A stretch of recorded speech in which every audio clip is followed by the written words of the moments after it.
Oh my God. Yo, people, I swear to God, listen, I'm learning all of this new technology, okay? I'm getting to learn this shit. I just spent like 15 minutes just talking to fucking nobody because I didn't press the button to go live. Oh shit. Okay, so I really don't anticipate anyone being here with me. I'm just making this video because I saw I had a couple of people message me that YouTube rejected your comment. That is fairly common when sharing a link. You may need to share the link another way. Okay, so how the fuck do I do this? Okay, hold on.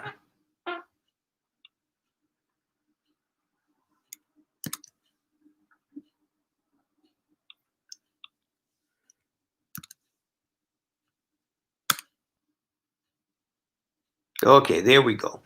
People. So I'm doing this live stream. I don't anticipate anyone being here with me.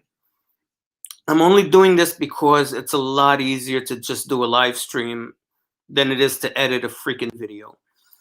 So I got Brad, I see you there. I'm gonna enter you in soon, okay?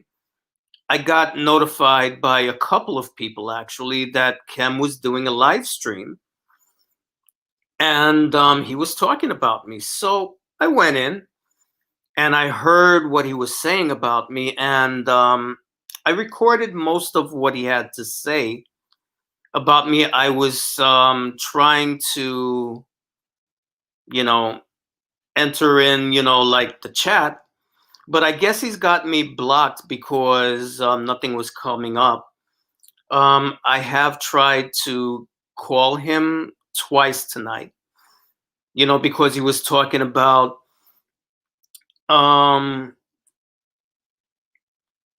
not talking to him or whatever, that if I wanted to speak to him, I could call him. So I said, hey, I'll put it in the chat. Send me the link. We'll talk about it right now. We'll get it over with. But he doesn't see it because he's blocked me, I guess, on his channel. And I called him on the phone and he didn't pick up. He's awake. He's there. But all I'm going to say is, Kem, listen, if you're going to tell a story, tell it right. Okay? You're talking all of this shit about we weren't friends, like you hardly knew me. Dude, we know each other very well because I was the first person off of YouTube that you spoke to. If you didn't know me like that, then tell me something. Before all the shit went down with Antonio, before COVID and all of this crap, where were you planning on going on vacation? And who were you going to hang out with? You talk about the fact that what did you say? I'm boring. You don't watch my channel. My channel is boring. Well, for one thing, you know very well I don't put out a lot of video content, and you know why. What have I been doing for the past 4 years? I've been in school full time. When the fuck did I have time to sit down and edit videos like that? I didn't. But before I went to school, the one video that I did make, 38,000 views. When have you ever put out a video that ever made that ever got that many views? But I'm boring. Started going back to school full time. I don't got time for that shit. You know it. And then my mom got sick. And this was not just a simple situation of a relative passing away. No. I kept my mother alive for 2 years. So that means that in addition to going to school full time, I was rehabilitating my mom, traveling 2.5 hours to go see her, sometimes 3 times a week. When do I have time to sit down and make videos? But if I'm so boring, tell me, why did you want me to come on and do a live stream with you on your channel? Why did you want to have me there if I'm so boring? If I'm so boring, how come we would spend so much time talking? If I didn't call you, you would be calling me, and we would talk for hours. There's a couple of times we talked for a whole day straight, but I'm boring. If I'm boring, how could you find something to talk about with a boring person for that long? You talk about me being emotionally disturbed. I'm talking about my mom. Why am I bringing up my mom? I only brought up my mom because I was talking about a historical sequence, and that was part of what was going on. That's the only reason why. But if you're insinuating, which you are, you and Art, that because of what happened with I had some kind of mental break, and that's why I'm talking about you. No. Oh, Flor de Oro, how you doing? Moises, what's up? I just started. You really didn't miss anything. Dude, all of that bullshit happened, what, early 2020? I didn't speak about you. I didn't have anything to say about you because, generally speaking, once a relationship I've had with someone is done, I move on. I don't go back. I don't look back. And you're talking about, I have your number, I should call you. Dude, no. It's not for me to call you. It's for you to call me because I'm not the one that was in the wrong. You were. You were. You were the one that was in the wrong. So if it's anything, it should be you calling me to apologize for what you did, not the other way around. But I'm not over here sitting holding my breath. And anyone, well, you know what? I got a little friend. I'll let him speak. Dude. Hey, it seems like you're hiding your ball spot, bro. What's going on? Wait a minute. I haven't even gotten to that yet. But dude, Yeah. let me ask you something. What's up, bro? When all of this shit popped off with Kim,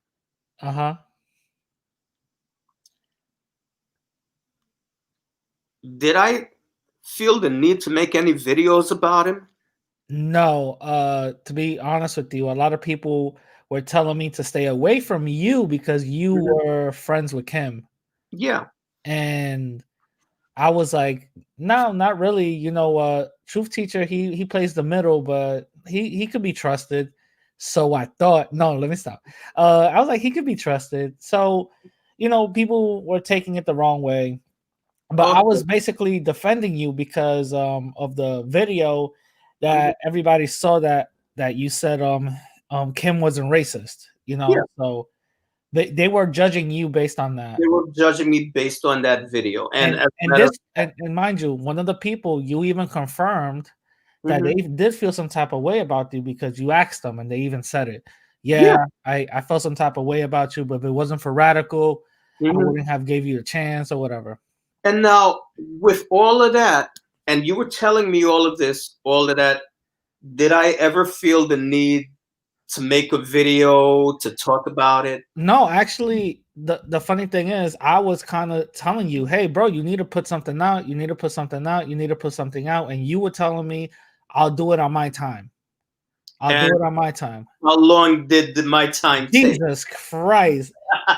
His time took as long as he takes to make a point. That's all I gotta say.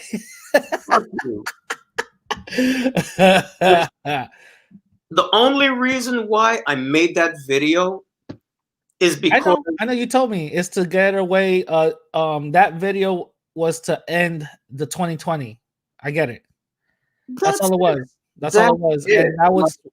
And that was one of the things that you wanted to just get off your chest, and you want to get personal. So that's what you did. You know what I mean?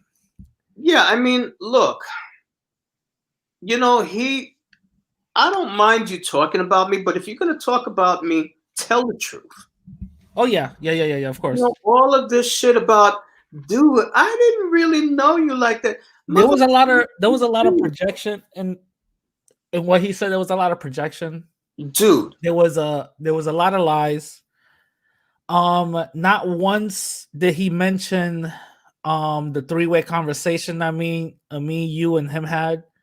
exactly. He wanted to say that he stopped himself. He said that little three-way conversation, the little three-way listen, truth teacher Figs, he has a boss back, Figs. So he stopped himself. Listen, He didn't mention the three-way conversation that me and you and him had. He didn't, because let's be honest, that three-way conversation was embarrassing for him.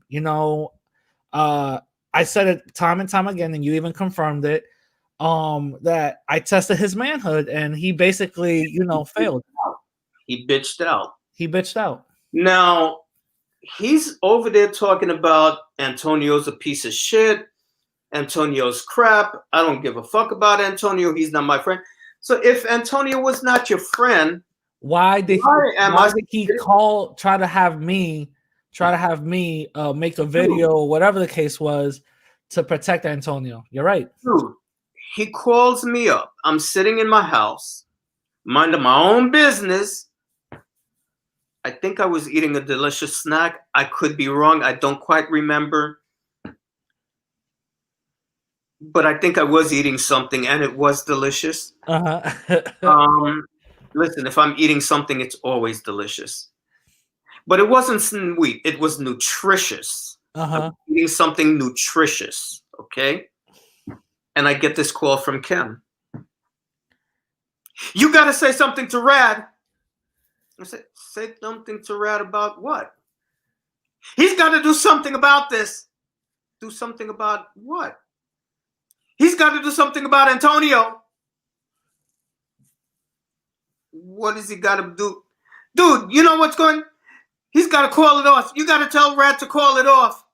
Call what off? They're going after Antonio. So this dude called me up hysterical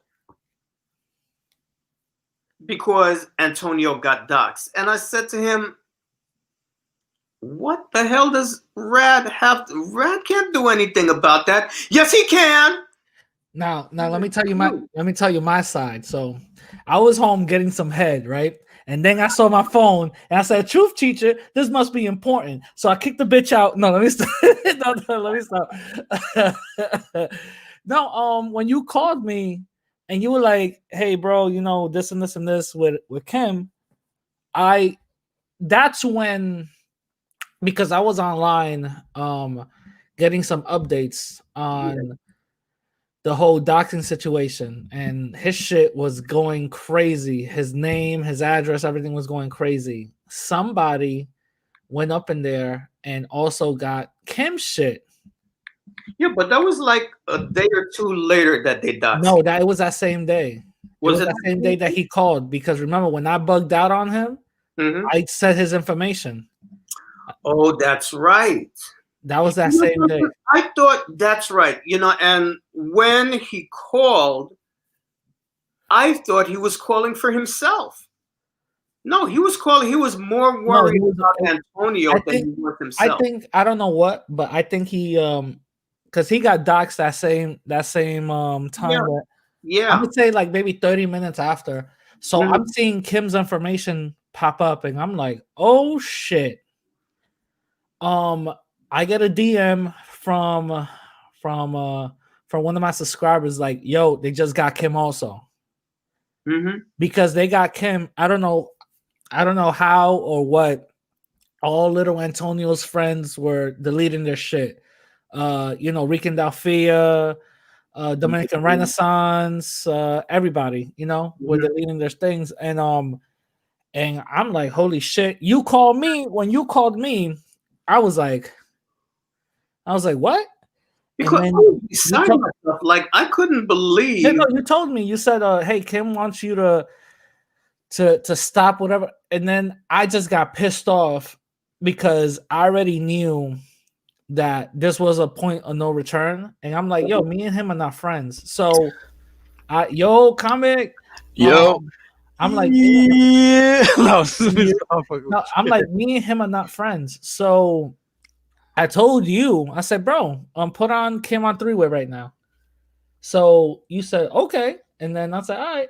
So it was like really quick. And then I didn't even I didn't even let you speak. And I said, hey Kim, what the hell are you talking about, bro?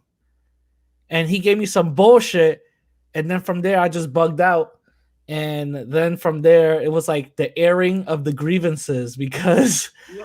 I Well, just started saying, hey, listen, you got issues with me, bro. Let's talk about it. Let's talk about it. And he you know, bitched out. And he I, bitched out I on was everything. hoping. I was hoping that that would be an opportunity to just get everything out on the Yeah, table. because people were telling me And certain things that he was saying behind the scenes about me. He lied, saying that he never did.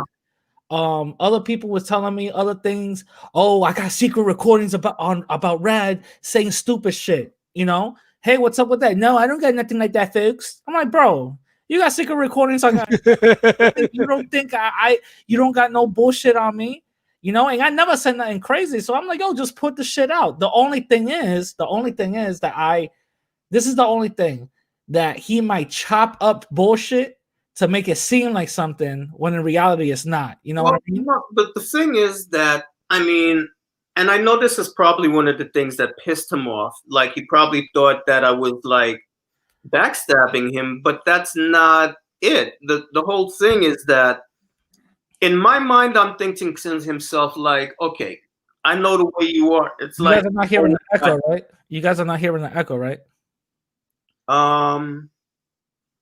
No. I don't hear an echo. Okay, good. Because I don't got my headphones on. That's why. Sorry. It's in Go ahead. your head, Rad. You know, in my mind, I'm thinking like, Rad always got jokes, and not everybody gets your sense of humor. And he doesn't pick up on sarcasm. We're not going to talk about why. Don't do it. I know this bitch so well. Like, but I figured that like, okay, you probably said something joking and he took it literal. So, I asked you, I was trying to get from you, like what you said so that I could figure out the context of what he got wrong. And that's the only reason why I had said anything to you about that. But you know, like I said, it's like I had no ill intent towards him, but I was really very, very disappointed. I was very disappointed in what he did. And, that video the reason why he got doxxed was that video that he made bigging up Antonio. And I have that recording. I have the video. I recorded it. Now, if I really gave a shit about him like that, to that point, why wouldn't I put out the video and make comment about it? I have video recordings of the interview he did with Antonio when Antonio came crawling back on his knees, begging for an interview after his channel was taken down. And Antonio was saying some really self-incriminating stuff in that interview, which, by the way, I'm not even going to go there, but you know what I'm going to say, because you could say the same thing that I was about to say, but we won't go there. If I was really obsessed like that, I could have just put out that video, because he took it down to protect Antonio. I could put it out. I haven't gone anywhere near any of that stuff.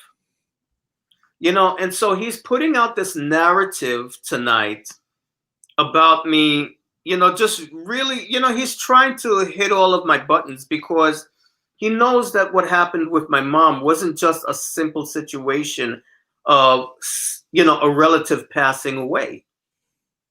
This was a lot deeper, a lot heavier, a lot drawn out. And he knows because he was right there with me when I was in the middle of the shit and everything that I was going through. He was there. So he knows.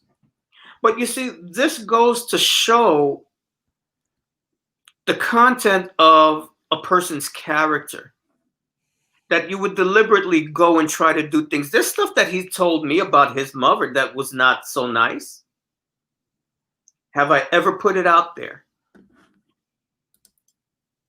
I've never That discussed reminds me. No, let me stop. Go ahead. it. Chivo, hey, dude, you want to join the live stream? Just say yes or no. That's not him.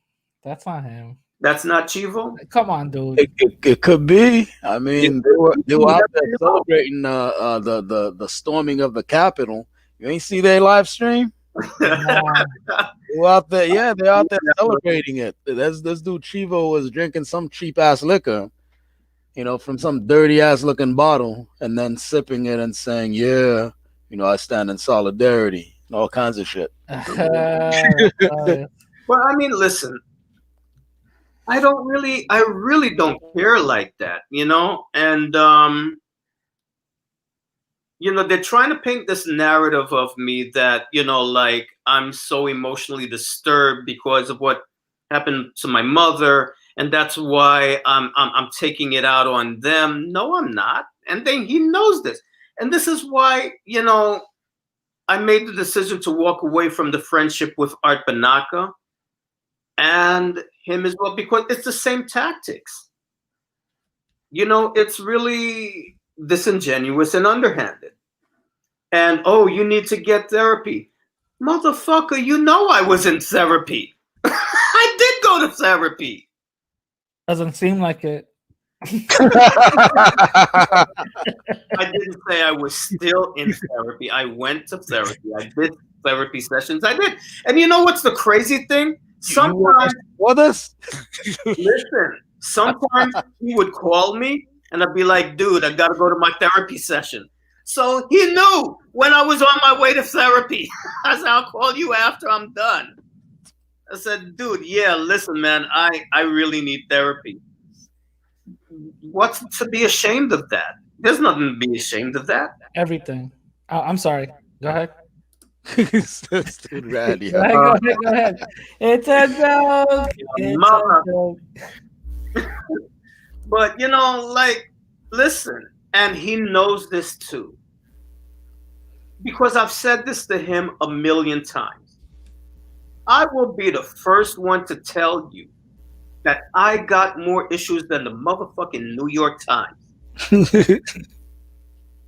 Listen, I ain't got no shame in my game because you know why? Everybody in this motherfucker is going through something. Yep. Everybody in this world is going through something. Nobody, there is nobody that you're going to ever meet that is not going through something. I'm not. Nigga, please. But it's a matter of how you deal with it. It's a matter of how you deal with it. Some people choose to do it in a benign way, and some people take that pain that they're carrying and they make everybody around them pay for it. Damn, you're right.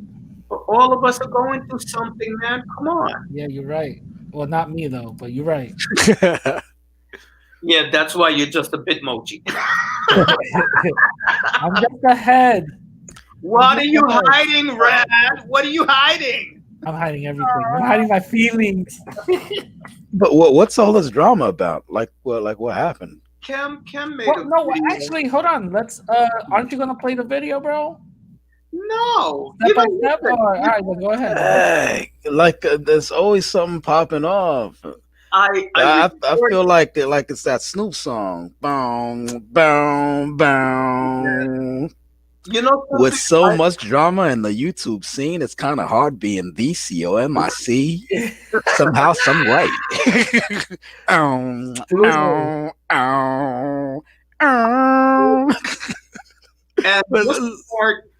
and it's like, you know, because, you know, he does live streams and then he like deletes them or Delete them like a bitch. But I don't know. He puts it on some other platform, I guess. But, you know, so I got up into the point where he deleted the video, and that alone was like 27 minutes.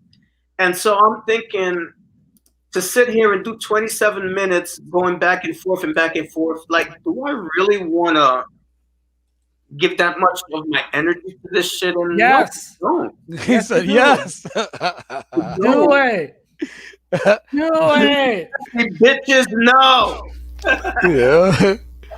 Do it. Let's be like, I got time today, cuz. Do it. I only made that video because I want to leave all that messy shit back there in 2020. Listen. Yeah. Like, leave all the mess back in 2020, man. Listen. Like, who got time for this shit now? Listen. Y'all understand we just had a whole coup happen over Karen jumped in a window, caught a whole bullet. She got treated like a black man.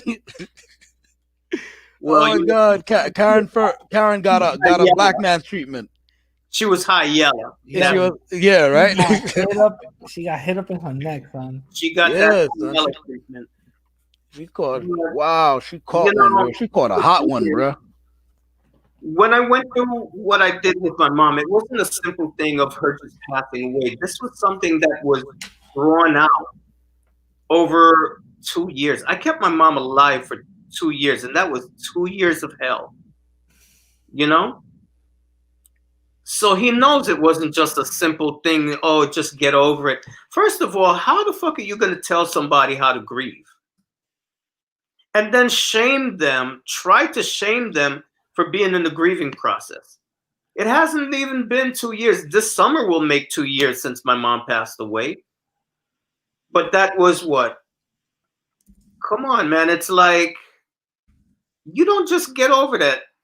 You know, if it's somebody that you really loved, someone that you were really close to, you don't just get over that, especially when they pass under tragic circumstances. You don't just like get up over that. No. That shit, listen, people stay messed up behind shit like that for a long time. Facts. Yo, my hamster died and I still haven't gotten over it. You know what I'm saying? Timmy!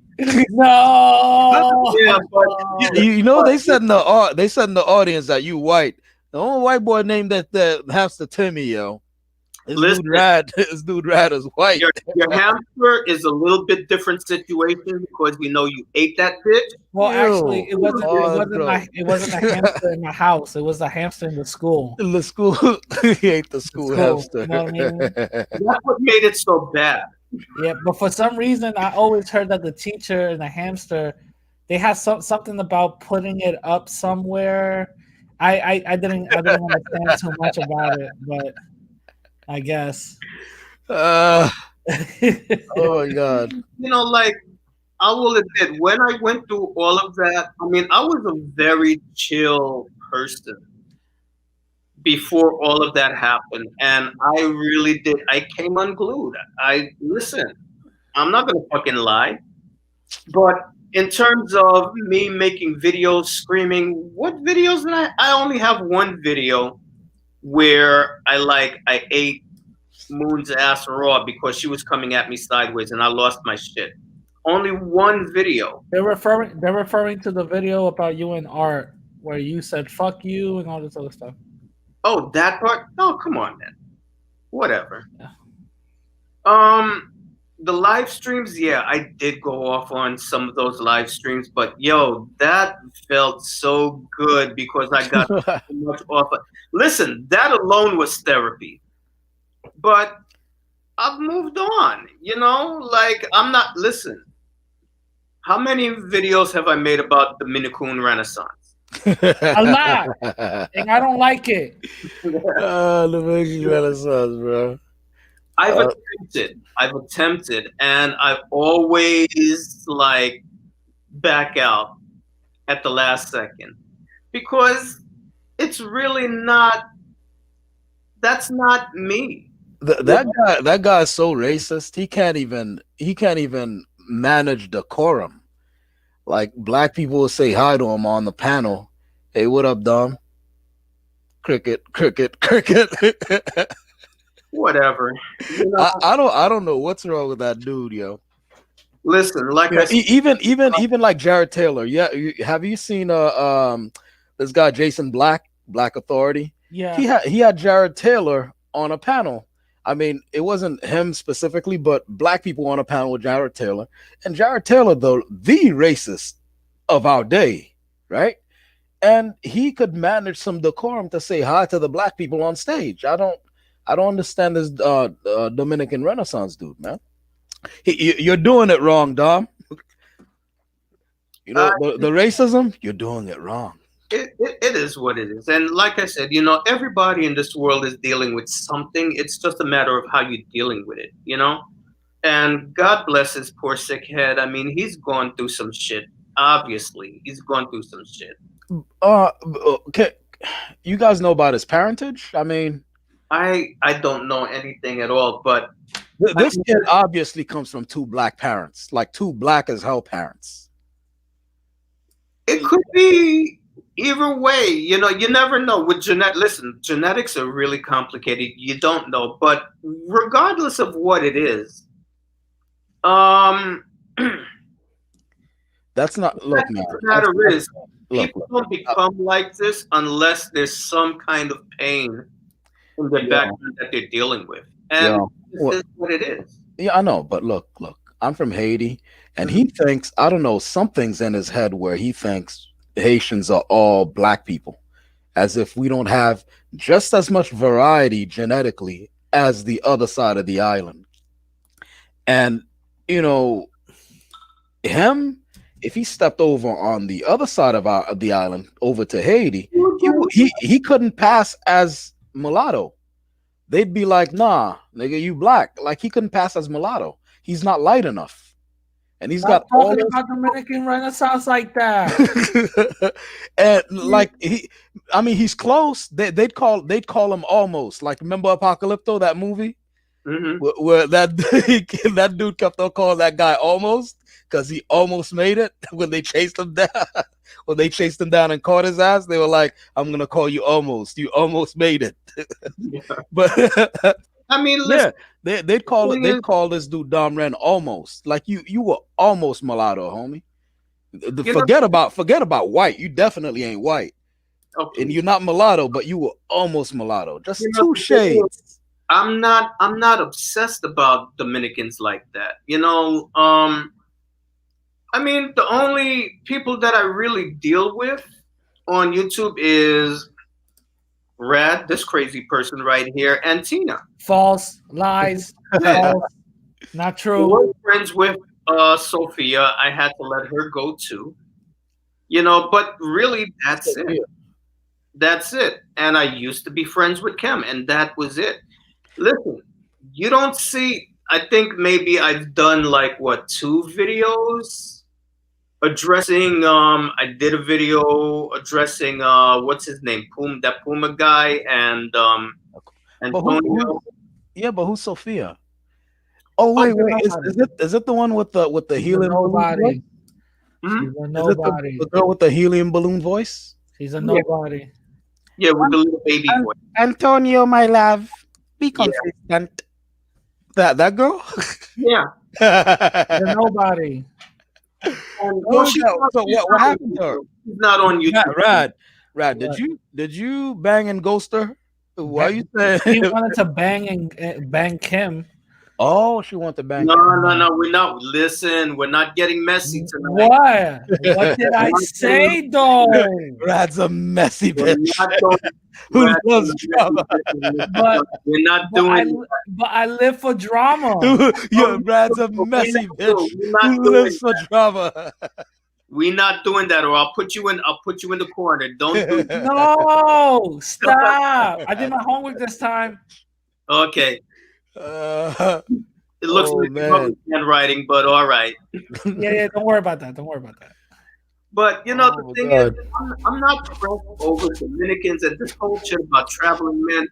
I mean, he would send me these live streams of these African American men in the manosphere talking about Dominican Republic and all of this crap.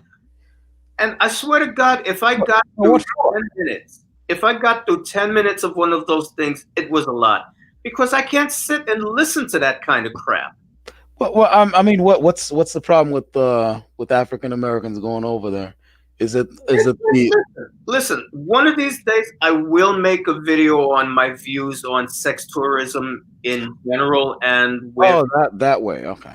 African Americans in particular. I do have issues with it, you know? No, leave him alone. Stop. But listen, am I going to be sitting here obsessing over this shit? No.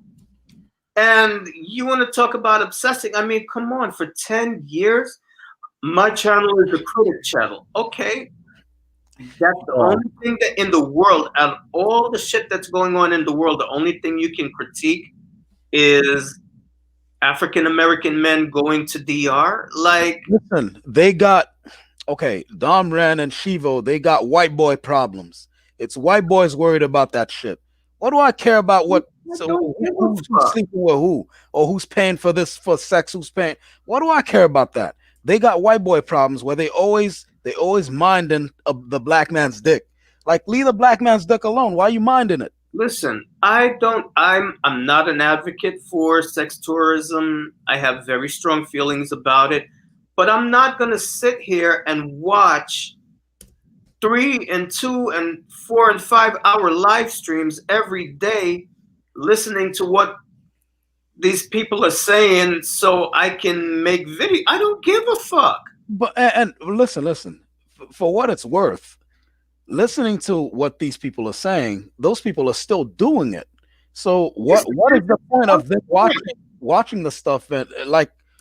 That's the other point. It's like you've been talking about this shit for over 10 years now. And what has changed? You know, so what's the point?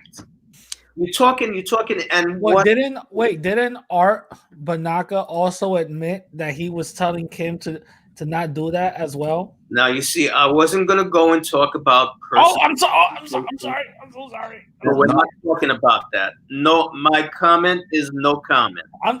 Shit. I'm so no comment. Not for nothing. No, not for nothing about the sex tourism, or no, not even the African American men going to Dominican Republic. But I know plenty of African Americans who are married to Dominican women, and they didn't do it. They didn't do it through sex tourism or anything. If you're having And they got a ton of kids with them and everything. Like, what's the problem? Why are you minding the black man's dick? Like, yo, Dom Ran, Shivo, take the black man's dick out your mind, bro. Think about something else for once. If you're having a legitimate relationship with somebody, that's a whole different thing. Yeah. But personally, as a person of African descent and as a person of Caribbean origin, I do have a problem with sex tourism. Well, everybody has a problem with sex tourism except the people doing the sex tourism. Yeah. And so that's the thing, though, is like, what am I going to change? It's like, I can't change what's going on in Dominican Republic. Yes, you can. Listen, my point to you, Truth Teacher, is that the sex tourism is not what they have a problem with. What I'm telling you is they got Shivo and what's his name got white boy problems. Their whole point, because there's a guy who came on his channel, for example, and they had a nice long convo, as long as it can get with Shivo. You know, he's not the greatest conversationalist, nor the sharpest tool in the shed. But, you know, the dude was there and they had a good exchange until the dude said that he had a Dominican wife, and Shivo kicked him off the show. Mhm. As he should. As he should. 'Cause look, it's not about the sex tourism. Those guys don't care about the plights of other human beings. What they care about is taking on the white supremacist problems. It's white supremacists who have a problem with something called genetic annihilation and white genocide, and they count white genocide as black men laying down with white women, having brown kids who will mate with other brown kids, and having browner kids because Wait, the actually, darker gene, Comic um, has Comic I'm has sorry, a go ahead. point because I don't know, Comic. I don't know if you saw my last video, but I spoke with the guy that interviewed Antonio Batista, Mhm. and I basically told him you guys could go see. It's an hour long, but I basically said, okay, so since you guys know that the white population is going down, that scares you, right? And they said, both of them, they said, yeah, that scares us. And what will that fear do? You know, that Mhm. fear goes into something. That fear Mhm. goes into action, and that action is harming us. Well, that action, you guys have to remember, like a few decades back, that fear is what fueled all those lynchings where they were cutting off the genitalia of black men and keeping them as keepsakes, having them as keepsakes. There, there's some black dudes junks and pickle jars somewhere in like South Carolina somewhere, all over the place. They kept those things as keepsakes. That fear drives them. Who is blowing into the mic? Not me. God's name. But yeah, that fear drives all their actions, and that's why they hate black men so much. Notice they don't hate black women. Like Shiva was caught on some dating site chatting up some black girl. They don't hate black women. They have a specific problem with black men. They try to police the black man's dick. What they say? So okay, so we caught Shivo chatting up some black girl, telling her to remove black girl magic, hashtag black girl magic off of her profile. And then meanwhile, that same Shivo is getting mad because some black dude has a Dominican wife. He's taking on the the white supremacists mindset. Well, Where I mean, it's okay. Sorry, go ahead. that goes without saying, but my whole thing, and the reason why I'm doing this live stream is, to address this issue and the things Kem was saying about me, because honestly, Kem thinks that I'm obsessed with him somehow. And You are. I'm not. Uh-oh.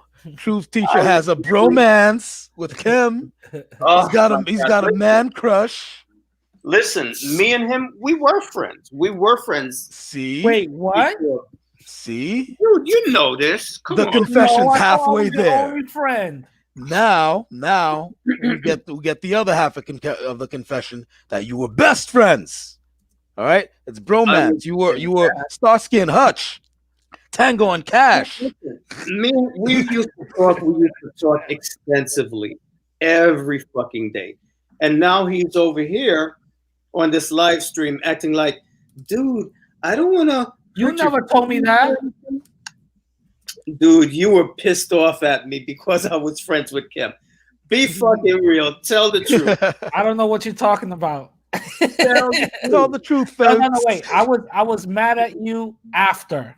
You did not trust me. Yes, No, I folks, was tell mad. the No, truth, I was folks. mad at you. I was mad at you after. Let's keep it real. If you want to keep it real, let's keep it real. I was mad at you after because After when he what? did, after the interview that he did with Antonio. Antonio. Yeah, you were mad with me because I was still friends with him. Stupid fuck. Listen, you find something you're good at and you stick with it. Listen, even though I was catching heat, I was still friends with him, and so for him now to get on there like, dude, like, I never knew you like that. I never even met you in person. Like, nigga, please. Like, come on now. You were gonna take your vacation, come up to the New York area, and we were gonna hang. We were friends. So my thing is this. If you have an issue with something that I say, by all means, state your case. But don't go and make shit up. And that's what I have a problem with. And that's why, when me and Art were having our disagreement, once Art started doing that shit, like making shit up, that's when I knew like there's no friendship here. And Kim is doing the same tactic, and that just proved to me that, you know what? There's no friendship here anymore. And it's like I should, instead of talking about him online, I should have called him.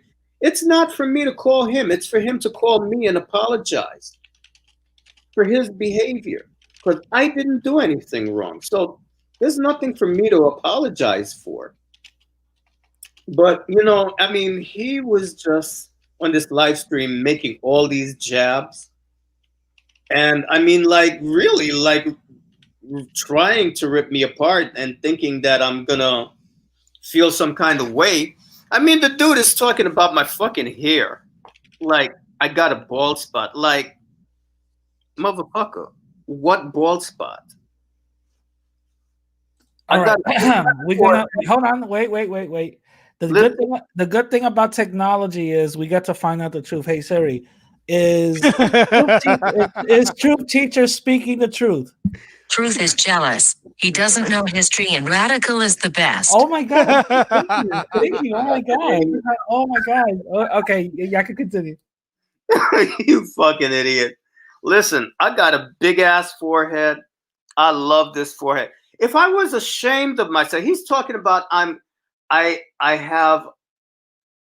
insecure. Dude, if I was insecure, why the fuck would I be combing my hair back like this to show off all of this forehead? That's right. Tell that bitch. Yes. Don't let him get away with it. Yes. Tell him. Tell him. Drag him to filth. I was born with this shit. I was born with all of this, yo. What bald spot? Bald spot where? Where is there a bald spot here? I got no bald spot, bitch. No bald spot. Not nothing. They trying hard as hell they trying to hard as hell to drag you. But it is what it is. And to me, that's chatty Cathy shit, man. That's like, come on, man. Be man already. Dude. Who the fuck is going bald? Look at all this. And who cares if you're going bald? You're not, but who cares if you were? Like that's some Tupperware party shit. Like what's next? They gonna I don't know, man. That's listen. These men, grown ass men, are acting like a bunch of bitches. Like a bunch of thoughts. They act like a bunch of thoughts. I've got a full fucking head of hair. Who cares? So you're taking pot shot at my looks? Come on, man. Come on. If I'm insecure about myself, why the fuck am I making hair videos? Why am I making hair tutorials on my video, on my channel, if I'm insecure? Come on, that fucking big ass forehead is right there for the whole goddamn world to see. If I'm insecure, why would I be doing that? I love the fucking way. I love myself, yo. Listen. Oh, the other thing, my age. You're 51 years old. Not 23, not 28, not 32, 51. And once again, nigga, if you're going to tell the story, get it right. I'm not 51 years old. I'm 54 years old. Goddamn, shit. Get it right. But yo, check it. 54. You see any wrinkles? Yes. Fine. There's one wrinkle right there. Another one right there. No. There's one right there. Black don't crack, bro. There's a big one right there. No sagging skin. Black don't crack, bro. I don't look anywhere near my fucking age. That's why he wears a do-rag, because he's insecure. No, you dumb fuck. People with kinky hair wear do-rags for get that wave. If you want to get those waves pop, you brush it down. You cut that hair down. You brush it back. You put the do-rag on so it makes your waves pop. Wait, Cause wait, what happens is wait, when you hold wear on. them. Are you serious? fuck? Is that the reason why? Are you serious? You ain't know this? That's the reason How do why? you not know this? I No, thought I thought he's you doing get a I bit. thought you get a do rag when you buy Newports. He's doing a bit. I don't know. 1 second, I was like, you know this? Nah, son. Wear Look, rags. truth teacher, it's all hate, son. It's all hate. They can't do it. When you They got can't get that long- wave. Listen, You when know got that sea wave. It look like the surface of a lake when you get that wave right. yeah. You know me? Then when you get that shit just right, you feel me? Then you get your suit pressed. You wear that suit and tie. Yeah. Bro, you wear some gaiters. You get your rings on. Son, them ladies love that shit. And then You got you got haters drinking too much haterade, jumping all like, "Why this niggas always were do." That's all that is. It's hate, man. It's hate. listen. That's all that shit is. Rags, another reason to make your hair neat. Yep. When you got long ass kinky hair. My hair is like fucking down past my shoulder already. When you have long hair like that, even when Gay. you got those, Gay. put on a do rag, why? To lay all that shit down. Your hair be looking fucking slick like glass. Gay. Also, in the winter, it's cold out there. I can't walk out there with my head uncovered. If I put on a hat, it's gonna fuck up my hair. Hey So I yo, put on the do rag and then I put the hat over it. pause. When I get where I'm going, I take off the hat. I take off the do rag. My hair is neat. Pause. You got a troll in there who's probably Shivo because these are the kind of Okay? we was Kangs and shit. Oh, whatever. And he said, shit, black don't crack, shit. Nigga, we was Kangs, Julius Caesar's black. Yeah, They can't even do humor right. Like, oh my god. You know, I don't take people like this seriously, you know? you know who it is. This is probably Shivo. Shivo has the same shit on his channel. Listen, Remember, I subscribe to Shivo, so I know when he's coming out with new videos. You feel me? I need new material for my caricatures. these But people, good. these people are my pets. I really, honestly, I don't listen. When you're secure in who you are and you know who you are, shit like this doesn't bother you. I don't give a fuck. We was Kangs, yeah, we was Kangs, and we were Quains, and we were carpenters, Yep. and we were architects, and we were doctors, and we were Astronomers, astrologers, we were we was all Yep. that. We was all all types that of shit. We was all types of shit. Yeah. Look, all it is a lot of people are mad because they thought they were on the winning team. Somebody said that before, that they want to be on the winning team. They thought they were on the winning team when they joined white supremacy. You feel me? And then all these protests started and all these things, these other peripheral things happening over the internet. Like, real, bro.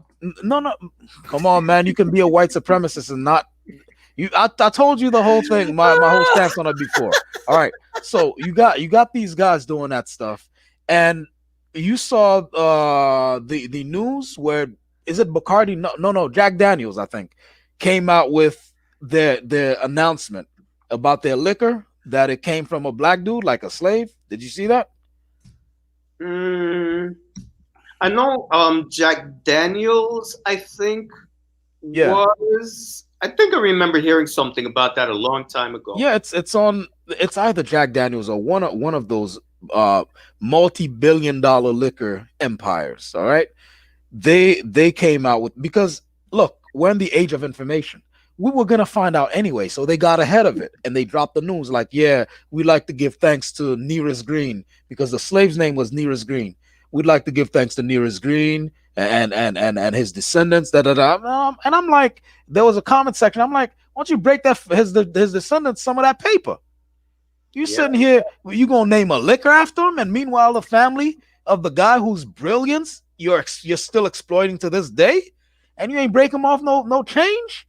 And by the way, guys, I just want you to know, that there's something wrong with me because I'm 51. No, I'm not. I'm 54, and I'm over here talking to you 20 and 30-year-olds That's right. You're grooming me. You're grooming me. I don't like it. I see what it is. I don't understand this problem with age that this society, and it's not from black or brown people's culture that this comes from, because we revere our older people, our elders. I mean, in real life, don't you have people in their 50s talking to people in their 40s and their 30s? I mean, for God, Yeah. don't you have? Well, I know he doesn't have a job like that, so he doesn't know that we all talk with each other. When I was a school teacher, I was the oldest one on the staff. All of my coworkers were young enough to be my kids. I gotta tell you, when I was younger, all of the people I looked up to were not slightly older. They were older people, like 50, 60. Like I enjoyed the richness of their experience. You know, when they would tell me about things that are coming forward, you know, for me, like they were giving me a preview. So I had things I could look out for.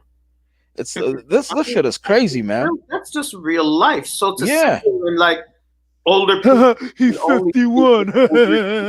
Like, why don't you go f- yourself? listen, Like- here's the thing. It's not like I'm sitting here socializing with teenagers. By the time you pass 25, you're a grown ass fucking adult. Yeah. And what would be wrong with socializing with teenagers and Everything.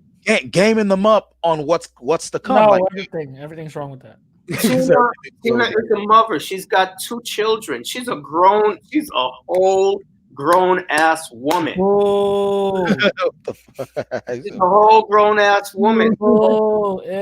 Her blonde wigs. Boo. Listen, stop hating on Tina just because she wouldn't give you your blonde wig. Oh. I had my eye on that one, but no, she had to go buy it.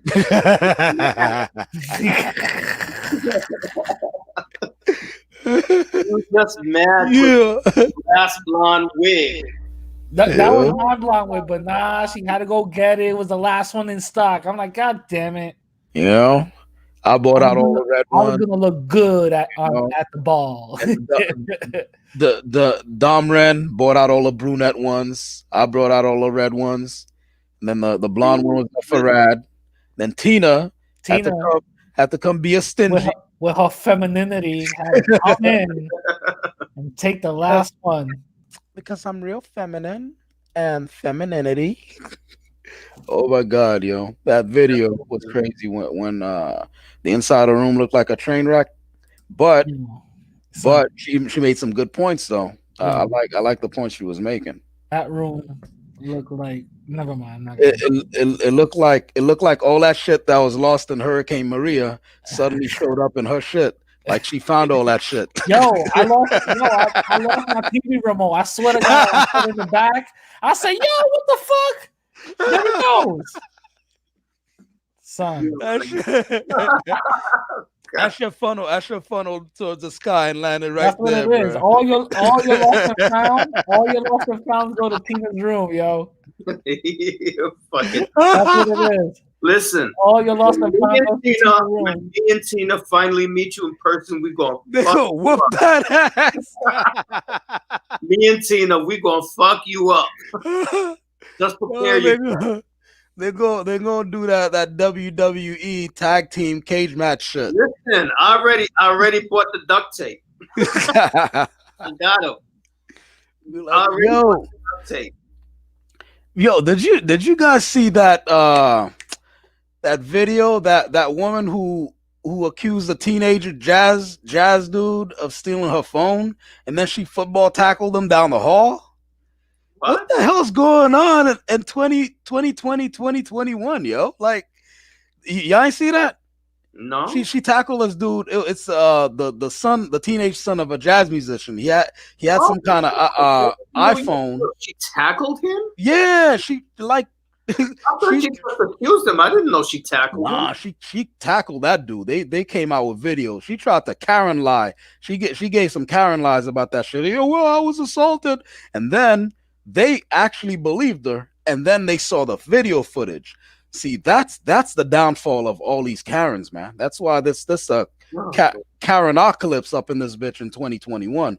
They can't get away with a damn thing with these video cameras and these cell phones. Cause she tackled that dude like it was like I can't even think of what do you call it, football analogy with that shit. She just she wholesale tackled that dude down the hall. And I'm thinking, what the hell is this year coming to? This happened 2020. It was crazy. It was crazy. And of course, I mean, I don't agree with it, but of course the black community milked that stuff. You know, there were all kinds of Al Sharptons came out there and shit. This dude brought out his trumpet and started playing "We Shall Overcome." I was like, all right, man, that's too much. That's too much. At the end of the day, you got to pick your battles, man, because if you sit here and you focus on every damn thing, that's a really good way to No, lose. I don't think comic is black, bro. What do you think? I'm white? No, I'm not Brady? No. I think you're a robot, bro. I don't think you're a human. He goes like, yeah, white supremacy doesn't exist, but he gives all these examples of white supremacy, and then goes, yeah, but you know how the black community has to go milk it. I'm like, God damn. But look, I told you that stuff was ridiculous. It's not white supremacy. It's people just, like I said, 2021 is just a crazy year. 2020 is just a crazy year. I thought we left that joint behind, but that stuff moved over to 2021. Well, this video that dude who killed Ahmaud Arbery, video came out of him actually using the word colored. Oh yeah, you didn't know that? Yo, I haven't heard that word. When's the last time you heard that word in that context? He said the colored fella, the colored guy, hit him. That's the default setting, man. Yo, that dude's a whole Klansman sitting up in Georgia, bro. Having chased that dude down with his car. He said, I put a couple moves. I threw a couple moves at him.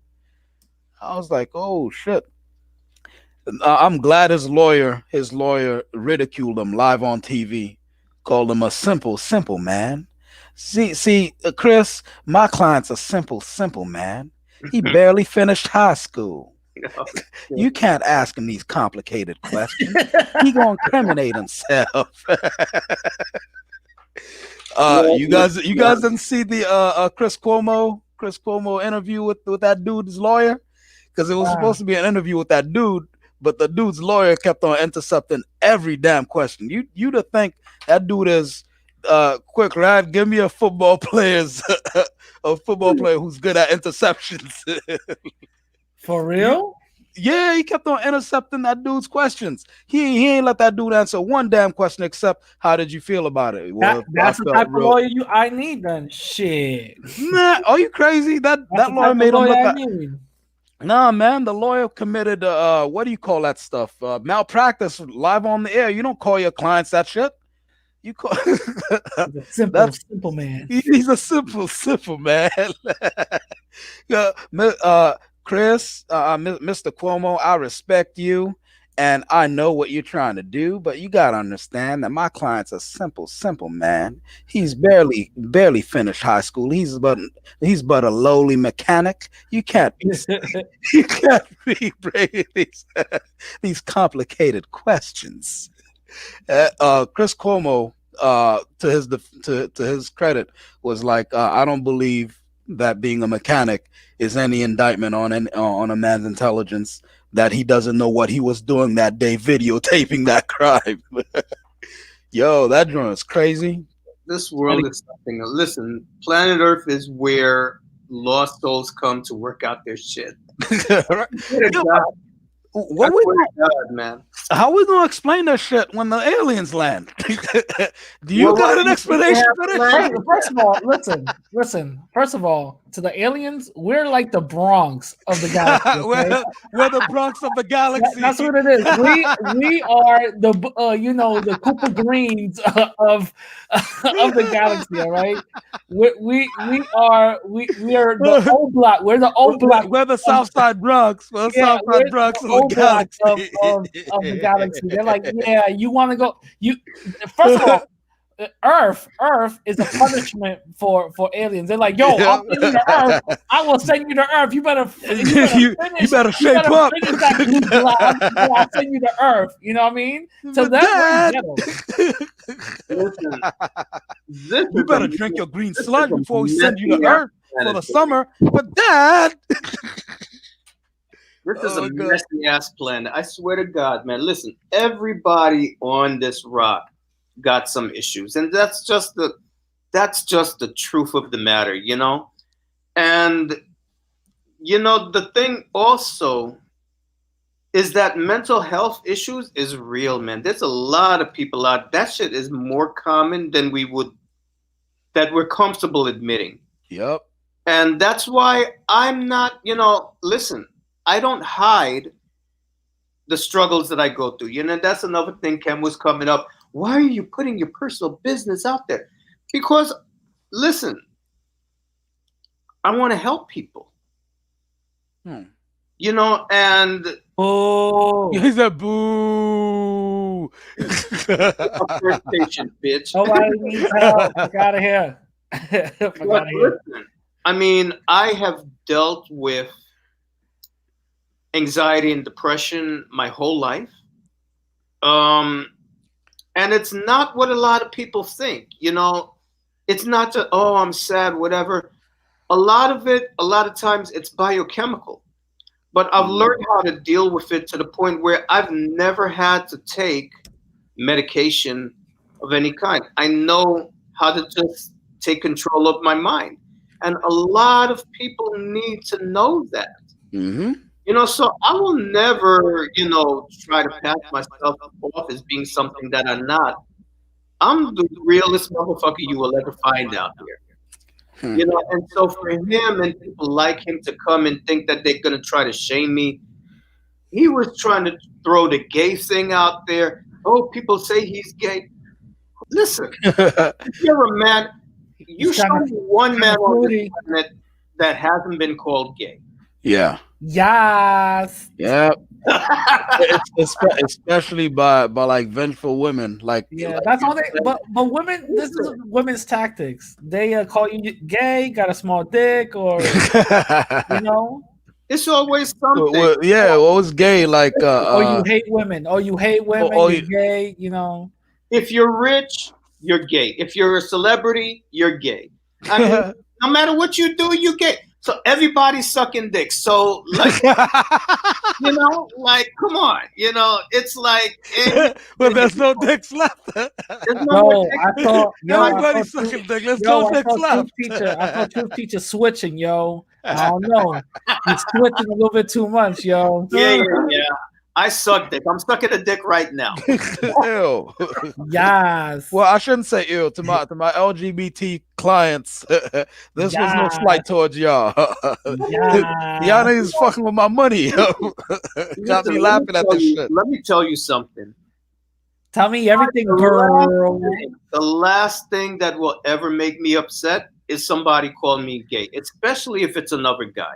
Yep. Because the way Kim said it, he was like, and just saying he looks gay, right? I'm like, yeah, that's not like he was checking for you. It sounded like he was checking for you, Truth Teacher. Listen, you gonna break him off something? Because it sounded like he was checking for you.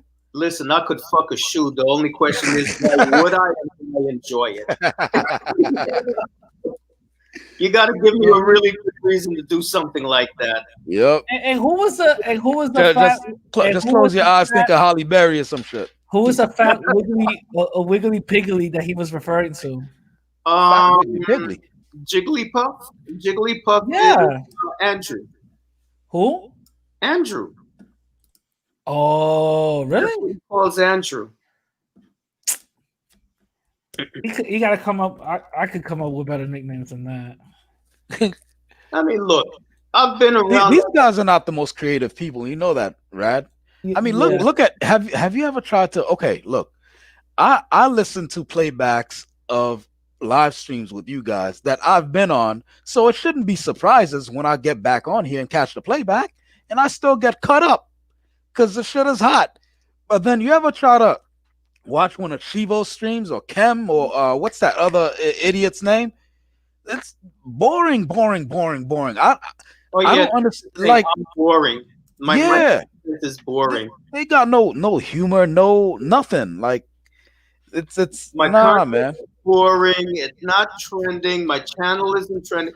Motherfucker, when do I have time to sit down and make videos? Come on now. Everything I got going on in my life, when the fuck do I have time to sit down and edit videos? Please. And you know, this is the thing. It's like all of this shit, he knows it.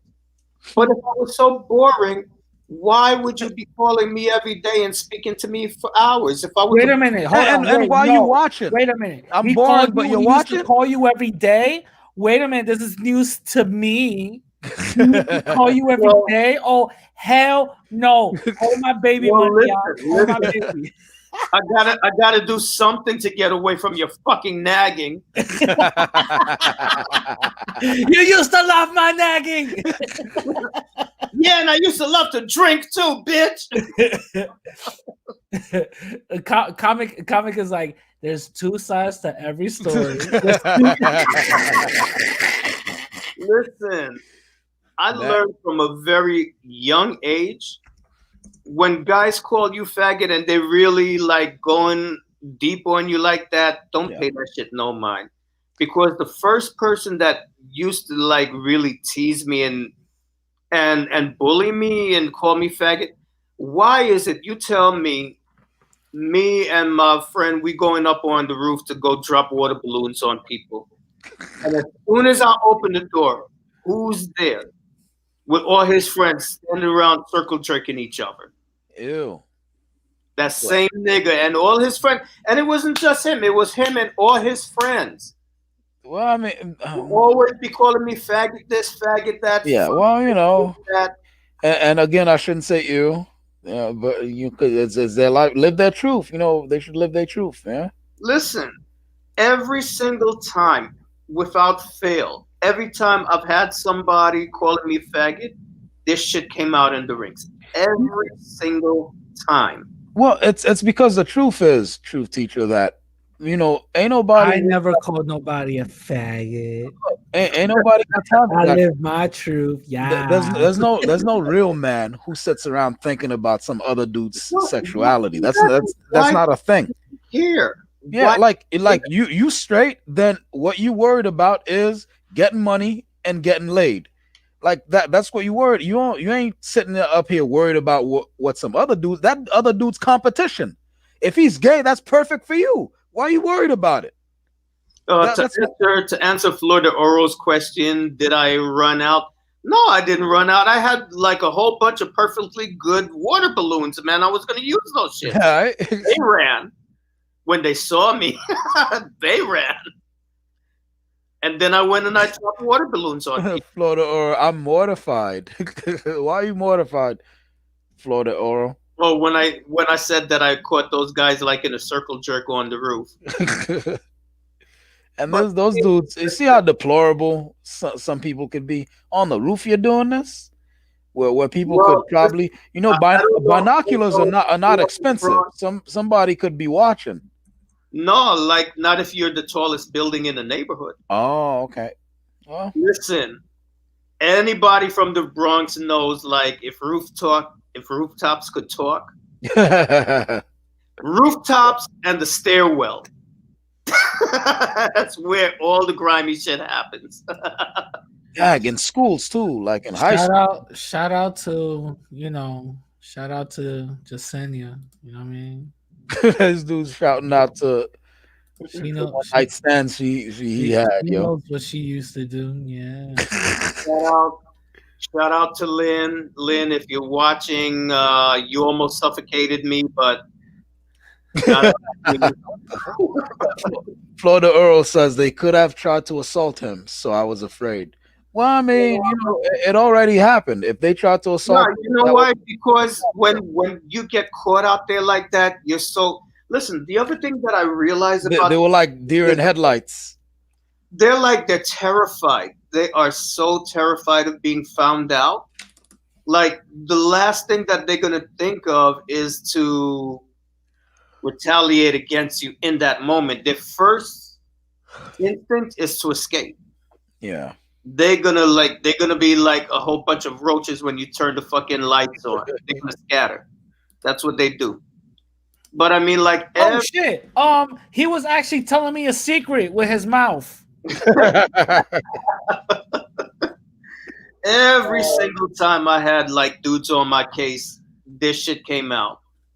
It was either I caught them in the wrong place at the wrong time doing the wrong thing, or they try to kick it to me when their friends ain't around, or they get caught, in a compromising situation and their shit get put out there on Front Street.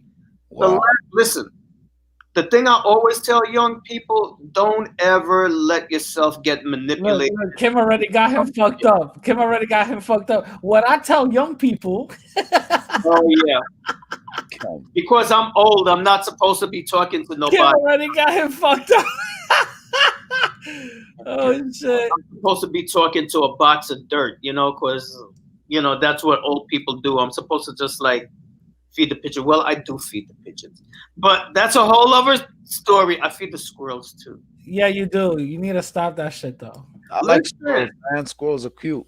Squirrels are cool buck people. teeth. I like that shit. Squirrels are cool people. Yeah. I like squirrels. Pigeons, too. I like pigeons. You know why I like pigeons? Are gangster. A bunch of fucking gangsters. I love pigeons. Yeah. Yo, I feed them. I freaked out rad because I was like feeding the pigeons. They were like, yo, they would be all over me, man. They come and they'll eat right from my hand. They'll like fly on me and shit. Did anybody ever see You're in a Home Alone? Has anybody ever seen Home Alone 2 with the pigeon lady? That's basically what Truth Teacher looked like. You know? Pigeon goes all over him, and little kids screaming, ah! And he's like, what? What's going on? Why you scared? I got a friend. She is terrified of birds. Like, we went to Australia, right? And we went to this like petting zoo. We went to pet the kangaroos. They were so cute. But then they had this other section. It was like, they have a part where they got the birds. But they don't have them behind glass. It's like you walk in and it's like a big enclosure. So the birds are flying free. And she didn't know that. And then a gay bird landed on him, and then they go like, wow, that's weird. It only lands on gay people. Listen, we walked in that place.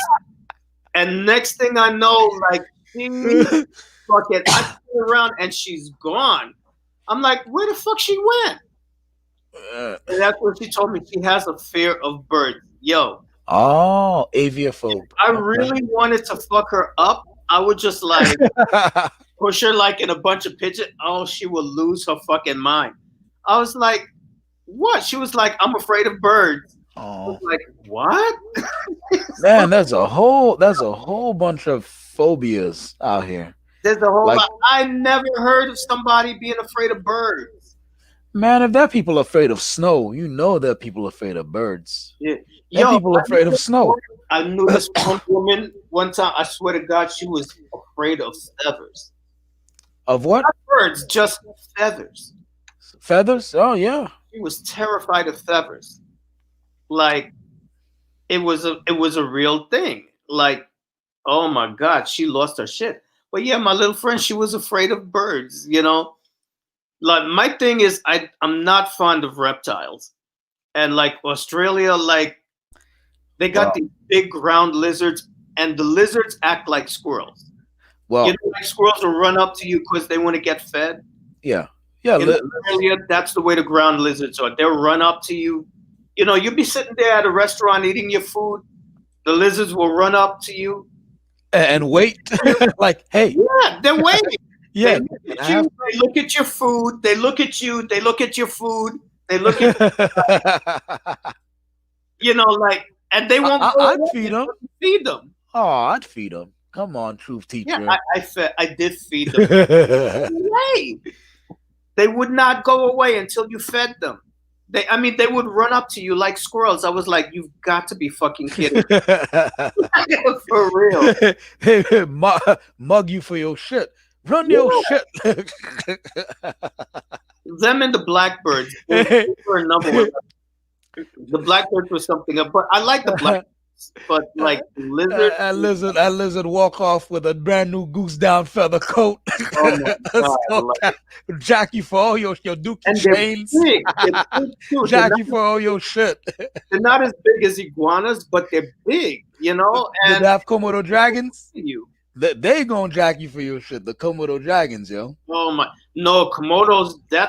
They're no fucking joke, man. They like seriously, like if they.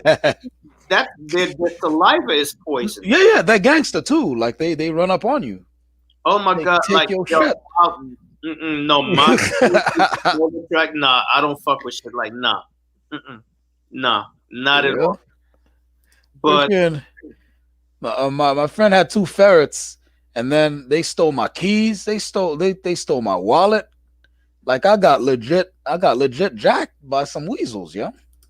I heard they like shiny things, or is that blackbirds? Or they like what things? Why they gotta be black? Right? Yeah, Why they like be stealing. black birds. That's why I like stealing. Like steal. Oh, blackbirds like crows? Yeah. They do way more than stealing. They con you. Like they're actually really close to being human, like in intelligence. They check they did a whole bunch of experiments with crows and stuff like that.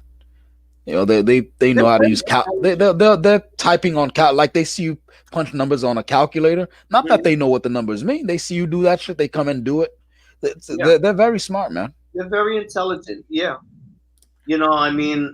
But listen, this whole conversation, you see the way the conversation keeps going?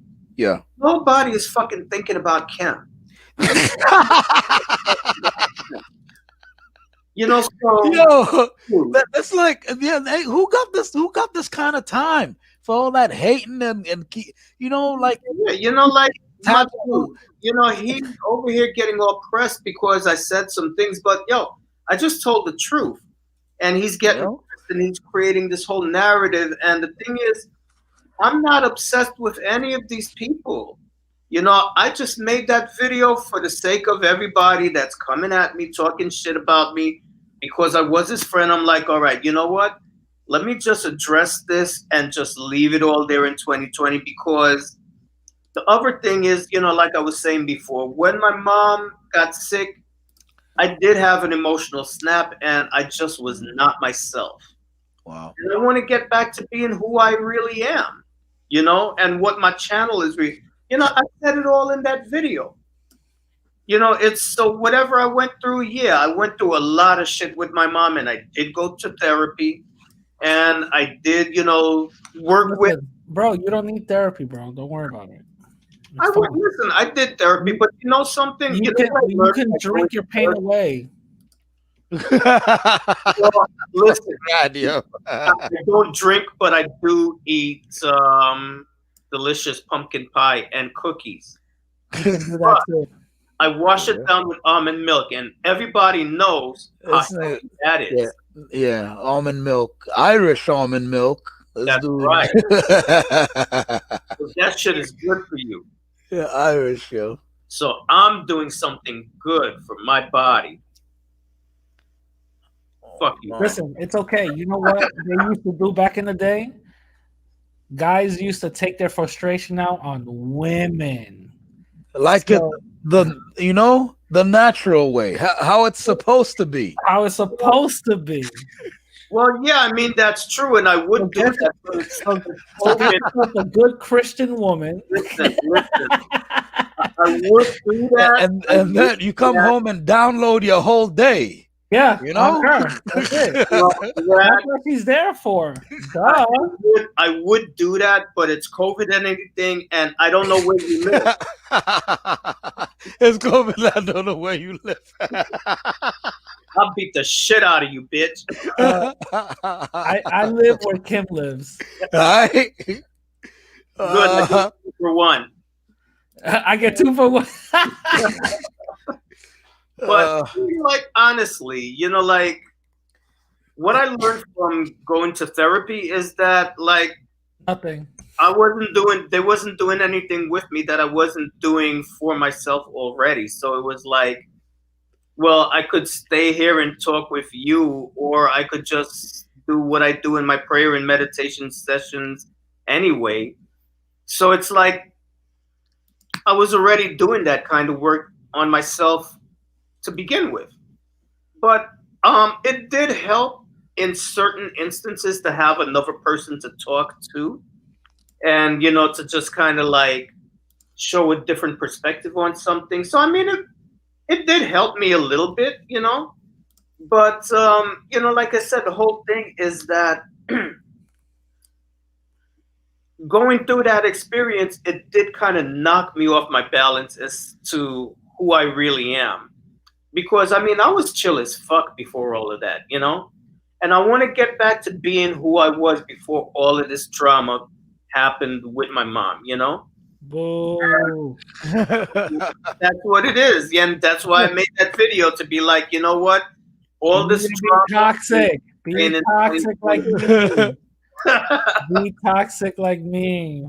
No. Yes. Be toxic.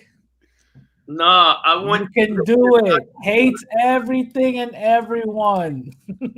I'm gonna be the good one, but I'm not really gonna be. I'm just gonna be pretending. So it's just gonna be a facade, and I'll let you be like sloppy and messy, so I can pin everything on you, and everybody will believe me. Got it. You see, there's a method to my madness. Yeah. That's funny. Listen, I'm 51. I mean, 54 years old. You know, And you look like you learn shit. a couple of tricks. Yeah. But listen, man, tell the fucking truth, man. For 54, I think I'm doing damn good. Look at this kid, man. Come on. What we need to know is what Cam is gonna look like when he even hits. I mean, how old is he? You know, 30. He's the same age as Rad. You know, There's nothing Listen, about us yo. that will ever put us in the same fucking place. Look at this big ass forehead, man. Not one wrinkle. Not one worry Because line. there's a lot of emptiness in that shit. That's Yo, why. you know what's in this empty space? Knowledge. I love my forehead, man. Are you fucking kidding me? This is me. This is all me, man. you know. I was born this way, man. I am not insecure about shit. So I love myself. I mean, listen. You know the great thing about being older? I really love myself. I mean, growing older, you learn to just not pay attention to a lot of shit. The shit that you used to worry about when you were a teenager and when you were in your 20s, Oh boy. you realize like that is just such bullshit. And that's really what I'm enjoying about getting older. I don't give a fuck. I don't Like it. let this shit go. I don't listen.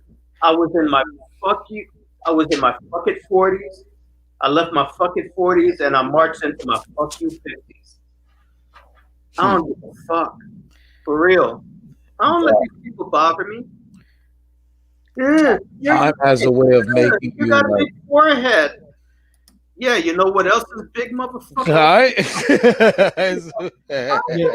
Your socks? Yo, that's this is your socks. In a way. All the way up over my knees. Not mean. Because I'm old like that. You know, that's what Yo. old people do. Oh, okay. That was your balls is hanging low. Got it. Okay. Because No. Not the balls. That's why we wear suspenders. We pull the pants like all the way up here to your chest. You know what I mean? That's what we be Man. doing. And we love it. Yo, this dude was out here worried about Another man, yo. Like that's Right. who's got this kind of time? We got a whole pandemic out here. Well, Terry Queen. And Terry Queen is giving me the hookup, man. Coconut oil, who honey, that? sugar makes a great exfoliant and face wash in general. Uh-huh. I should try that. But you know what I've been using? I've been using Noxzema lately. The only problem that I get is ingrown hairs. That's my biggest problem. Ingrown hair. Like when you shave. Yeah, you gotta know you gotta shave with the hair instead of against it, and you really gotta keep your skin clean, otherwise you get those ingrown hairs. So I've been using Noxzema. Like I haven't gotten any You're bumps. like a teenage girl. I've been using Noxzema. Listen, listen, that old shit works. The old shit works. They don't make those commercials. I use That shit's gonna get to your head now. I'm gonna find Justin Bieber posters on your fucking wall. How old are you? Niggas gonna have Teen Beat magazine on his shelves. Tommy, how old are you? Oh, me? Yeah. Nah, I don't give out these kinds of infos, bro. So Like I stopped giving info. Just the other day, I had kind of like a doxing scare, so I stopped giving out info. you don't have to tell me. Oh wait, comic. Yo, Did you see that I confronted the spy? Nobody I gets. can see that. So anyway, like I didn't was see that? saying, comic. Yo, I'm not gonna ask you your age, but do you remember watching Love Boat like first runs on HBO?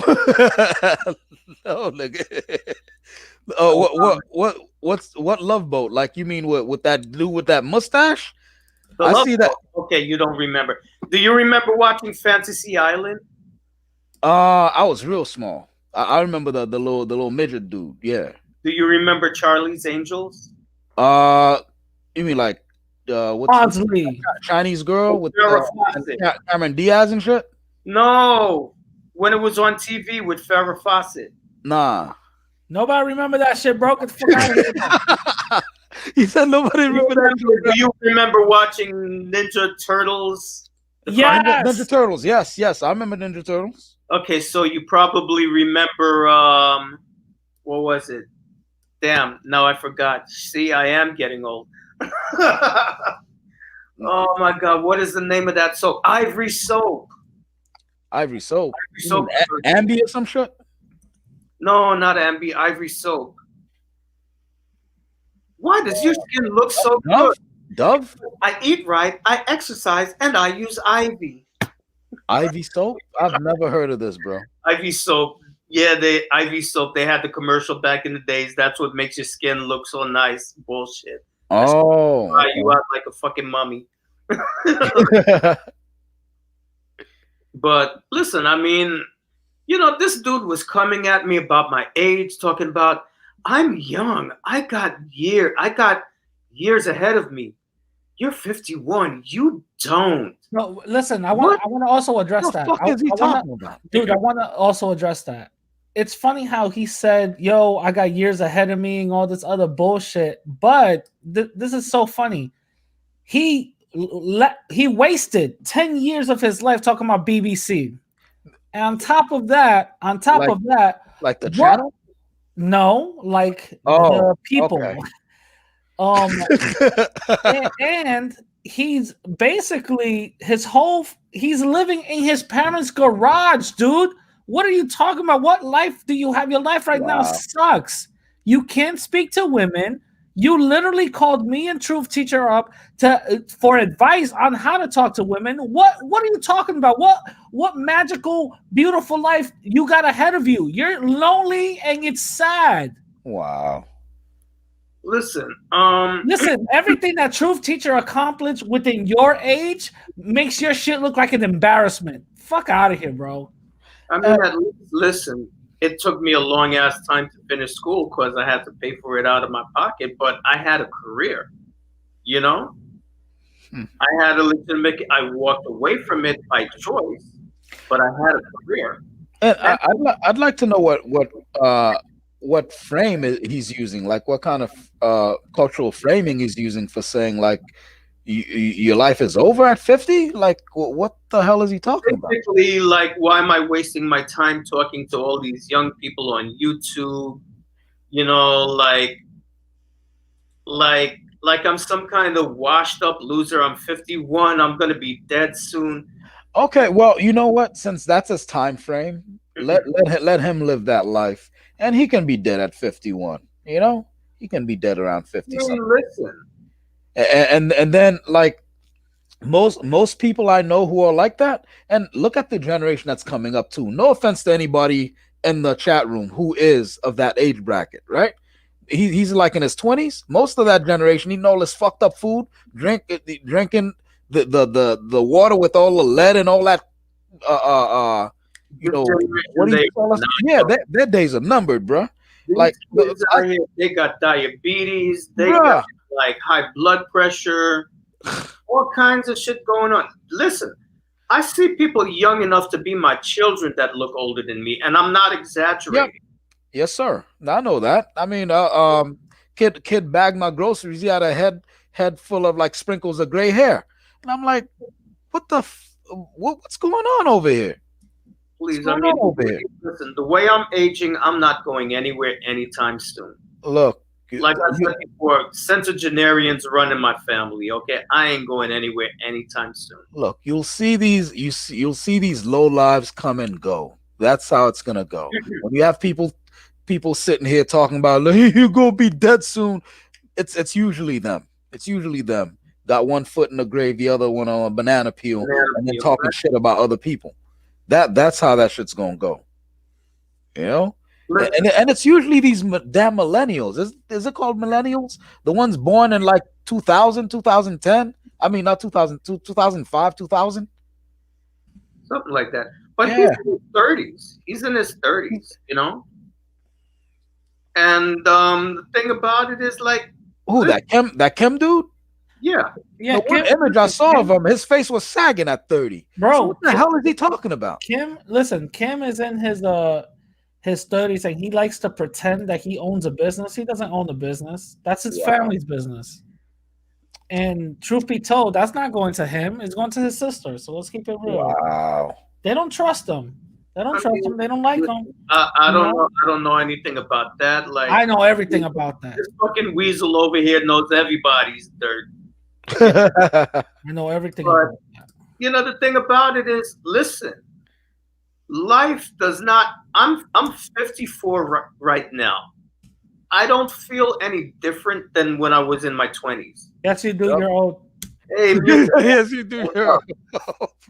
I mean, honestly, I don't feel any different. The only thing I will tell you is this: that there's certain things that now, when you get to a certain age, it's about maintenance, right? Yeah. So if I go into the gym, if I don't warm up, I'm in trouble. You go rip something. Now, you know, when you're young, you go into the gym and you have your favorite, you know, body parts, and that's all you focus. When you get older, you can't be doing that shit. Yeah, my favorite body part, the penis. You got to work out everything. You can't. Body part, my favorite, the penis. Yeah, that's what I'm talking about.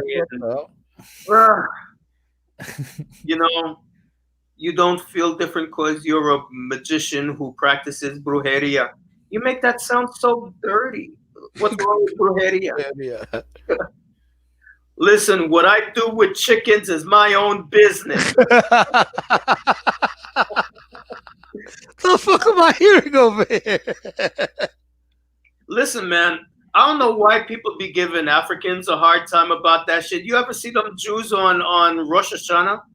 They be out there swinging them fucking chickens like nobody's business. But when we do it, it's brujeria. Ah, true that. When those motherfuckers do it, they do it, you know, they're communing with God. But we do it, it's brujeria. Get the fuck out of here. You know? But honestly, like, I have to, you know, the thing about getting older, you do have to take care of your body, like all of it. You can't just run in there and, well, no, I'm not going to do legs, because one part of your body gets strong. That weak part, that's the shit that's going to break on you, you know? So you got to work your whole body. Nah, fuck that. Well, you're just saying that because you're fat and you probably can't get the bars up in certain positions. I haven't seen my penis in 3 years. I believe that. Listen, I keep telling you, man, we got to meet up so I can make my wishes. You know, you got choices. Apparently, Antonio is not the skinniest thing out here. So yeah, but I gotta go to Dominican Republic for that, and I don't think he's gonna shave his head for me. You know, because I want the whole Buddha effect. You know. Oh, got it. You know, so yeah, you know, like I wanna make my wishes. You know, Buddha, give me good luck. Buddha, give me good luck. You gotta shave your head and you gotta sit like cross-legged and shit, you know. And you gotta be able to do this. Wait, I didn't see why. Gotta be able to do what? Oh, fuck you. Yo, that's the Buddha pose, man. But I mean, honestly, like a lot of what people consider to be old age is really just inactivity. That's all. That's all it is. If you keep yourself active, you don't like become decrepit when you get older. But you know, like when COVID came around, I mean, like, yo, I did start feeling like all fucking run down. I said, nah, get the fuck out of here. I got out my house and I started walking, man. You know, every day. I walk for like 1 or 2 hours. Yeah. To keep my body in shape, you know. And because you do feel it when you're inactive, especially when you are older, you will feel it. But I mean, even you're younger, you know how you feel when you don't go to the gym after a while. I am young.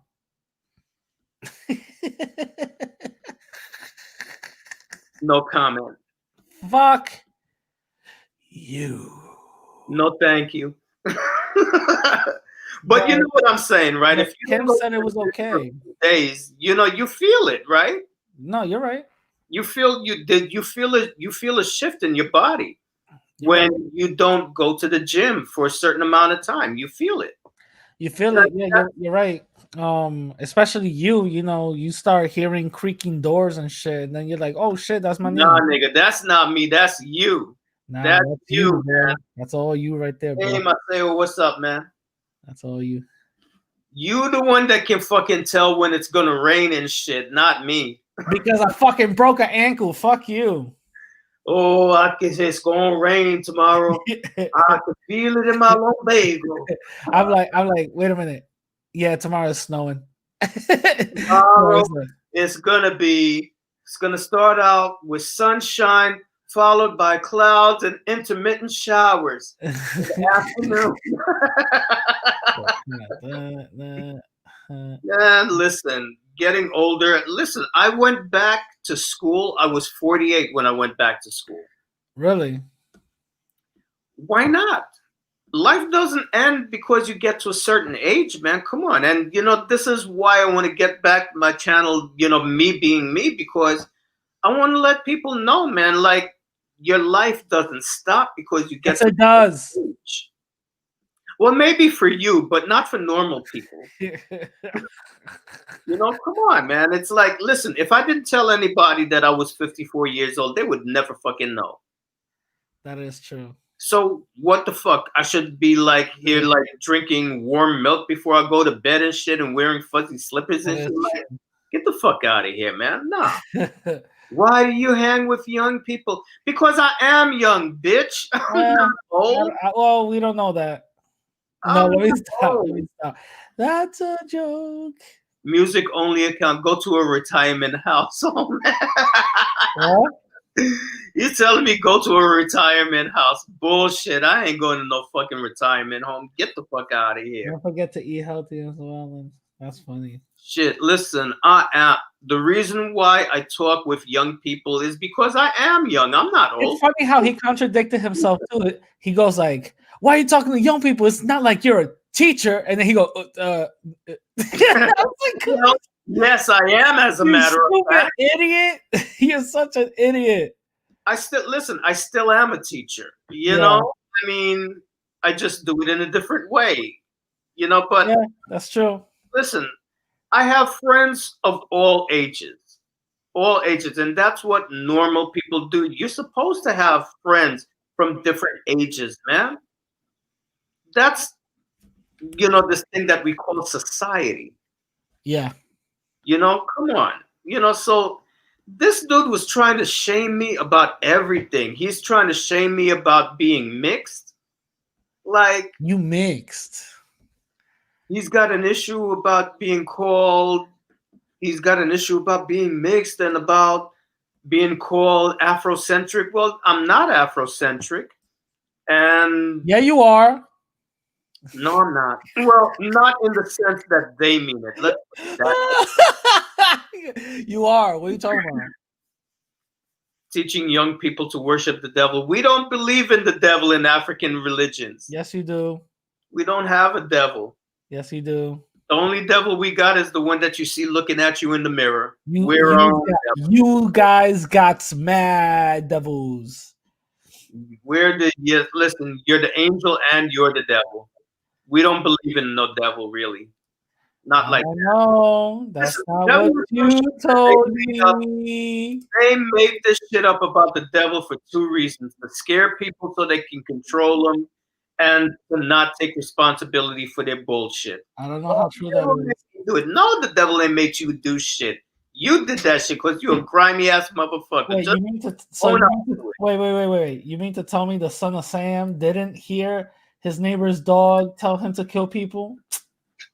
Yeah. No. Well, listen. Even if his neighbor's dog told him to kill people, he didn't have to listen to it. So no excuse. Nah. What? Nah. Come on. The devil told him to do it. Yeah, the devil will tell you to do a lot of things. You don't gotta listen. You know what? You're right. I should have never made those videos about Antonio. That's right. You see, the devil told me to make bad videos about Dominican Renaissance, but I didn't listen. Yeah, right. Yeah, right. Get the fuck. Who the fuck you lied to, bro? Okay, so I did try several times and it wouldn't upload. But that's beyond the point. That's not the point. The point is, God was trying to tell me something and I listened. Yes. Yeah, right. Well, for real, if I really wanted to fuck him up, I mean, God, I could have so much fun at his expense, but for what? Like, what is that really going to accomplish, That's true. And I mean, I really don't. Oh wait, Marcel, come on in. Yo, put the link so Marcel could come on in. Because there's no sloppy shit happening. Marcel, come on in. You so cute and squishy, radical and true, but I have to go soon. You guys behave. Okay. Marcel, come in. You say you just finished watching my video. I want to hear your thoughts though, because Truth Teacher had a lot to say about it privately. Well, we should do a review about it, like all the different points that they raised. Really? You want to? You want to do it now? You should start now. Hell no, we're not doing that shit now. I'm about to leave y'all and go get my beauty sleep. You kidding me? Well, that's what I'm saying. If you are, just it's like on Dominican Renaissance. Lots of reasons, but we're not gonna go. We spoke about that. Listen, with Dominican Renaissance, that's another one that I'm just leaving in the past because the dude has issues, real issues. And what is it going to accomplish for me, putting him down and, all of this? I got it. I said my piece to him, person to person or over live stream.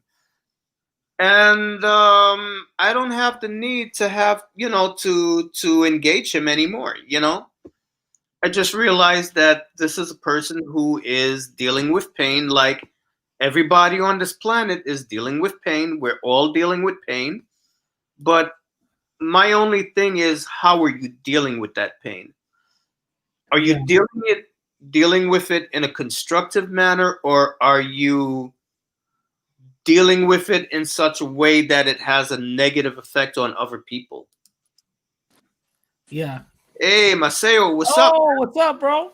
What's up? Yeah. Y'all niggas got me out of fucking bed. Jesus. Oh my god. Yo, listen, my right hand man is gonna kick my ass in the morning because she's gonna be pissed off at me like, what the hell are you doing on live streams that time of night? Yeah, I was actually trying to get to sleep, but I'm not really that sleepy right now. So Yeah, that's right. That's right. The only people up right now is Ladrones and the devil right now. So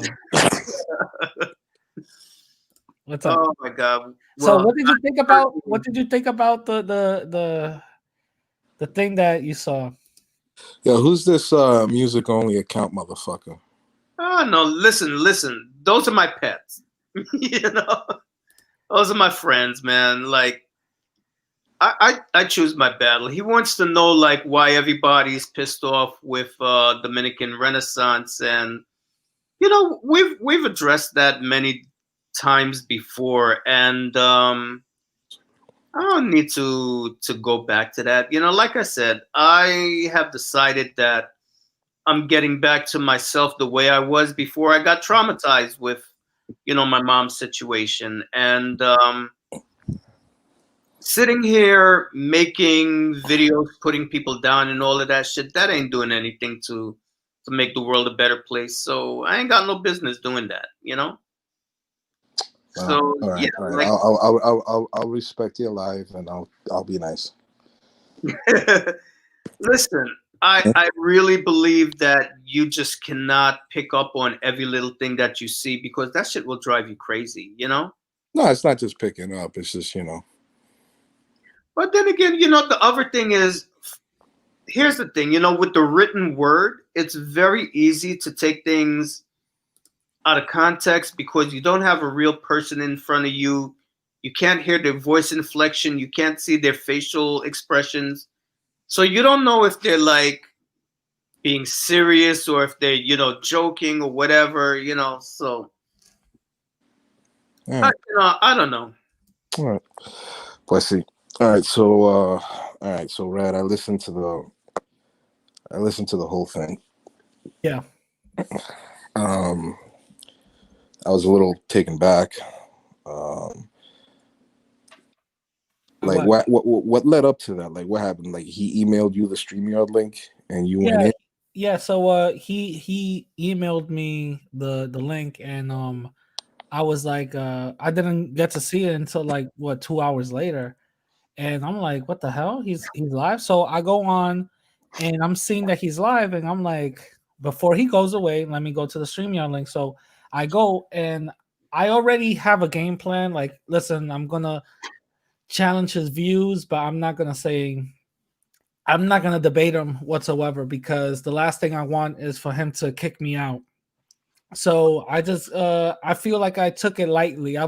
I feel like I should have went a little bit more harder, but I know I took it lightly on him. So that's what it was. All right. Well, all right. So he's obviously one of those anti-small hat people. Yeah, but what were you taken aback about? No, the fact that you were just on there and that you were talking to him. Oh, okay. The fact that he was that he actually allowed you to talk. Yeah. Like usually, like it's just a very, very weird dynamic to me, because like me personally, like I don't know if I would put myself in a situation like that, because I know how I would get. But you have the gift of gab. Yeah. And you know, I was just really surprised at the way you handled it. Yeah.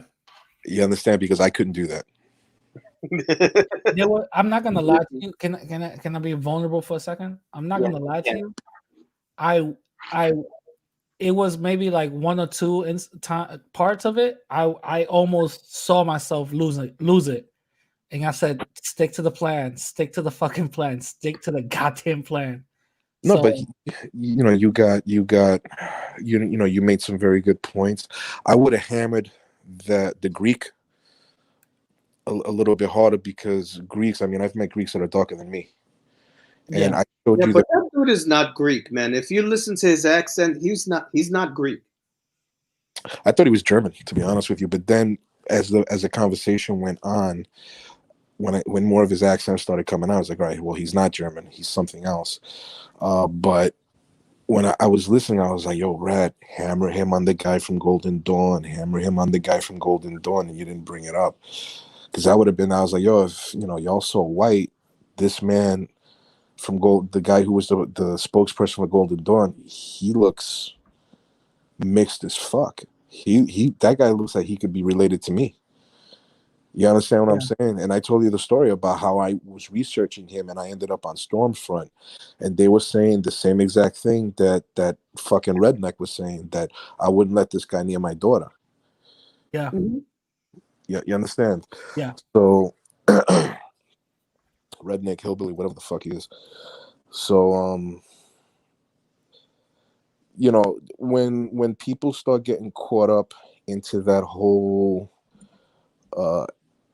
propaganda with the small hats, like, I understand where they're coming from, and some people can make a very convincing argument, but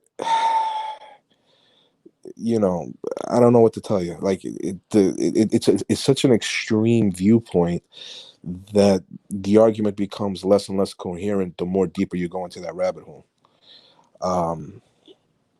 So to the whole thing when they were saying, well, we just want to be left alone. Well, I mean, if you take the Greeks, for example, the Greeks were conquered by the Persians. The Greeks were conquered by the Turks, right?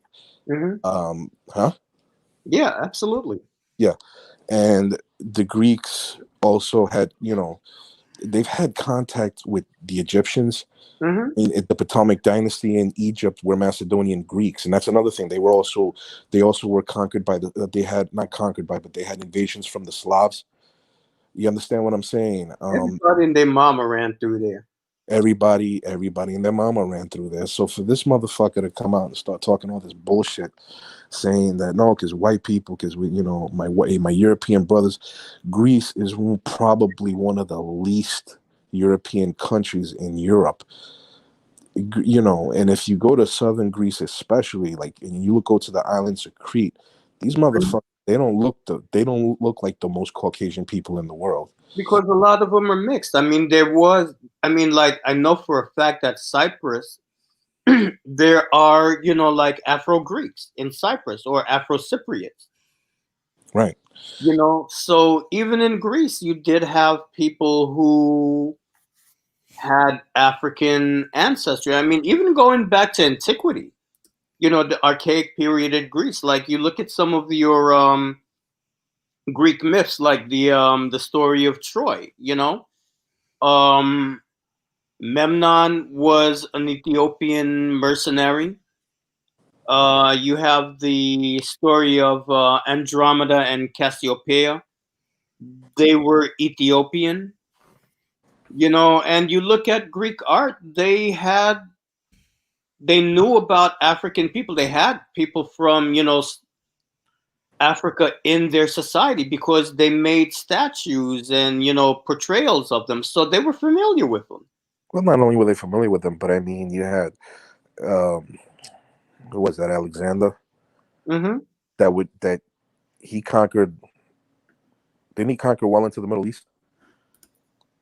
Alexander he conquered everything that belonged to the Persian Empire. And the Persian Empire spanned from all of Turkey down into Egypt and all the way over into Iran, bordering into what is like Pakistan and Afghanistan today. Right. So those people, they've been traveling back and forth for the longest time. And when you look at the proximity of Greece to, the part of the world where there are people of color, Mm-hmm. you understand? So that dude's argument, whatever the fuck his name is, the Greek Poseidon, whatever, his argument to me just fell completely flat. As far as the redneck, I mean, I know the game with the statistics. You could make it. Statistics are like Bible verses. If you play around with them long enough, you can make anything fit your viewpoint and your narrative. So, when he was talking about preserving the white race and this and that and so on and so forth, I've heard this rhetoric before. It's just not going to work. And I'm not sitting here as an advocate for integration. That's not what I'm defending. What I'm simply pointing out is that they have a very unrealistic view of how things are going to play out. And what are you going to do? There's always going to be racist fucks like that. So fuck them. Exactly. And the thing is, this is why I say, you gotta pick your battles, because you can't just sit here and be bent out of shape over every dumb shit that somebody says. Look, everybody's got to stick up their ass about somebody else. I mean, Jesus, you want to see fucking sparks fly? You talk to Greeks and Macedonians about who's really Macedonian. Oh my God, like, I've actually met Macedonians, and Macedonians hate the Greeks. And if you call them Greek, I went to school with a kid from Macedonia. He really didn't like the Greeks. If you called him a Greek, he would get highly offended. So I don't know what that was all about. But Marcel, I got a question. Anything you think I should have improved, not said, I should have said? Any constructive criticism you could give me? You're an open-minded dude. I wouldn't have consorted with that guy. To be honest with you, you're an open-minded dude. I would not have I would not put myself in that situation because of my dislike. Oh, okay. That's the only thing I could say from my point. However, I mean, there's really I don't think the whole point was to win an argument, was it? No, I didn't go there. I mean, he exposed debate or win an argument. I just want to challenge his point of views, because I know it was BS. But because my thing is, I didn't want to get kicked out. That was my whole thing. I didn't want to get kicked out. So, I mean, when you're on somebody else's live stream, and they've got a kind of adversarial perspective on you, you do kind of have to walk on eggshells. It does require a skill for you to kind of get your points in there without being kicked out. Este mama huevo, man. He's talking all sorts of shit in the fucking chat. Who's saying?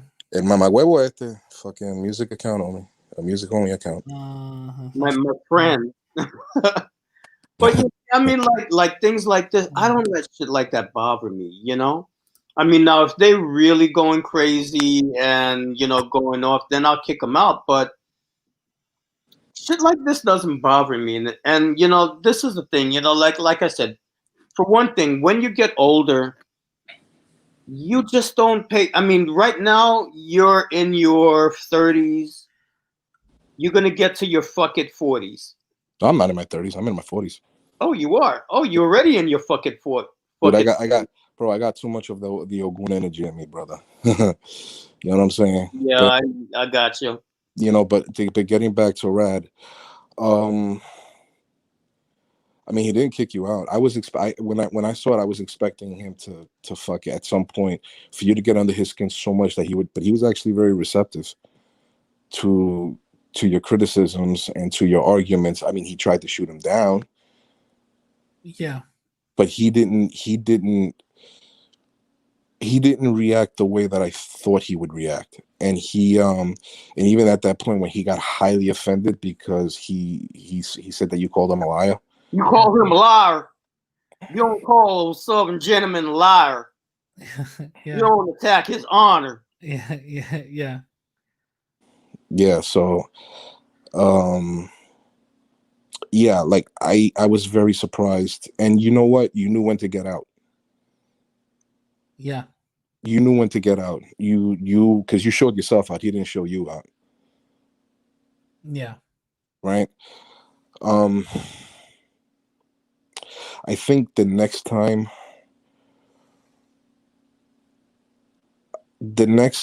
you should, if you're going to provide an example, make sure that you have the information at hand. Gotcha. Okay. Make sure that you have and try not to skip around the information. Got it. If you're not confident, or if you're not comfortable, or if you can't think of the specifics for that piece of information, don't give it out. Got it.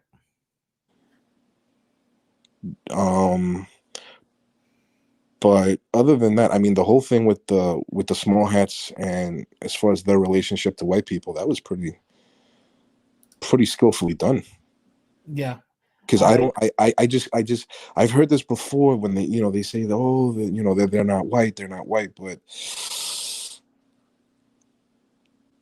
Trump's son-in-law, if you didn't tell me that kid was a small hat, I would never have thought it. Because I mean, he just looks like a regular dude. Yeah, because when I went up in there, and I already knew we were going to go into the small hat argument, so I already had some of the things mentally already prepared. I just simply said, can you really point them out if they're in the sea of white people? And he was like, yeah, of course. And I'm like, if that's the case, then when Jews, the small hats ran away, they literally changed their name and blended in with white society. So how come they weren't getting figured out? And he tried to talk his way around it. I'm like, bro, that makes no sense. And to the point where that Greek guy, even if he proved my point while trying to not prove my point. You know what I mean? Because he was like, it's a religion, but also it's an ethnicity. I'm like, bro. Yeah, he called it an ethno religion. But wait a minute, because you made a very good point. Okay, so you used the World War II example of when they would put the yellow star on them. Yeah. You had a very good point. Yeah. I said, what's the point of the yellow star if you could already figure them out? Yeah. Yeah. I mean, because I was going to go into a gay joke right after that, because I was going to be like, what, you're going to just put their pants down and see if they're circumcised? Actually, and then I'm like, if you do that, you're a little suspect. I was going to go into that, and just like, move into another subject, but I say, you know what, let me just chill. Let me relax. Yeah. I mean, that when you made that example, that was a very clever example. And that basically destroyed his whole narrative. Mm-hmm. Yeah. There's no coming back from that. All of these people, all of these centrics, they all work with the same template. They'll mix a little bit of facts with a whole lot of historical distortions. And they really start getting offended when you bring like academic sources to them. They don't like that. So they love to live in little echo chambers. They don't like anyone who's going to come and challenge their point of view. They get really bent out of shape. But none of these people really, when you press them, they really don't know what the fuck they're talking about, They don't. I mean, like the whole, that like that Greek guy. Well, first of all, the whole Jewish thing, right? You can't convert to Judaism. Yes, you can. How do you think Ashkenazi Jews came about? A lot of them were converts. Are you going to leave this live up? Oh, of course. All right. Not a little bitch like some people who no. Live streams talk shit about people and then take them down immediately. No, because I was gonna give some pearls, but I'm not going to. I'll discuss it with you guys offline. I was gonna give some info about that, but I'm not gonna do it on the live. But I mean, listen, there's a lot of people who convert to Judaism all the time. You know, the only thing is they're really going to scrutinize you because they want to make sure that you're really going to be committed to doing it. But there's a lot of Jewish converts, you know, all over the world. They, because of the way they were treated in Europe, they don't actively seek to convert people anymore. But there was a time when they did. Well, there was a very Judge Judy. You remember Judge Judy? Yeah. She was a convert. Really? Yeah, Judge Judy. She converted to Judaism. They did a whole thing on her, on how she converted. Yeah. Sammy knew Davis it. Jr. was a Jew. Who? Sammy Davis Jr. He converted to He Judaism. converted. Yes, that's another example. He converted. I forgot what other. There was another celebrity that did a high profile conversion too. Ended up going to Israel to finalize it. I forgot who. I think it was an actress that she decided that she was going to go through with that, and she ended up going, and you know, but there's things that could be done, and it's not always the path is not always universal when it comes to that. But I'll discuss that with you guys outside of YouTube. Because that's that hidden knowledge that the white man don't want you to know. Oh my God! Stop, stop it! So stupid. No, but I mean, listen. I mean, they were just coming up with all of these untruths, and oh my God, the indoor plumbing thing. I mean, Dude. That was so stupid. Dude, like, okay, so when me and you got off the phone, my uncle called me, right? He said, why was I so submissive to the dingo guy? I was like, what are you talking about? He's like, why are you so submissive? He muted you and stuff. I'm like, dude, that was his channel. And he's like, oh, I thought he was on yours. I'm like, no. And he just went off. He was like, was he talking about indoor plumbing? Black people made indoor, like, you know, they did indoor plumbing. What is he talking about? And then I was like, dude, I have no idea. And he told me the same thing that I was going to try to bring up, but I didn't. He was like, the Dark Ages and all of this other stuff. Europeans were literally living around filth.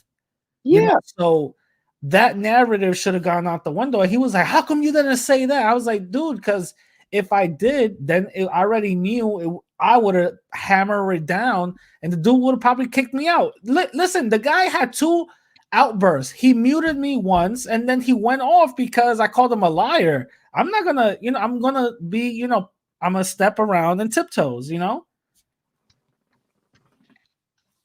Well, yeah, that's actually a very good point. Yeah, that's the reason why. That's the reason why I even mentioned. Sorry, that's the reason why I mentioned North Sentinel Island. That's the main reason why I even mentioned that. Nobody in the world before the 19th century had indoor plumbing and sewage like that. Nobody had that. Teacher would know. He was still alive by then. That's right. I was. As a matter of fact, I invented it. What? But you're a Moreno. Oh my God. Knowledge. I mean, like everybody used chamber pots.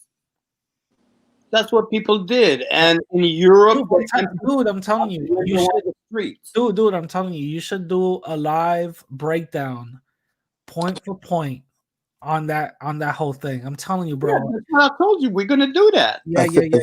You know what? I think we should all have. I think we should all have like a conference call, maybe like a Zoom thing outside of YouTube, and we could compare notes because I have books that talk about this. Really? I could do that. I could set up a Zoom. For real?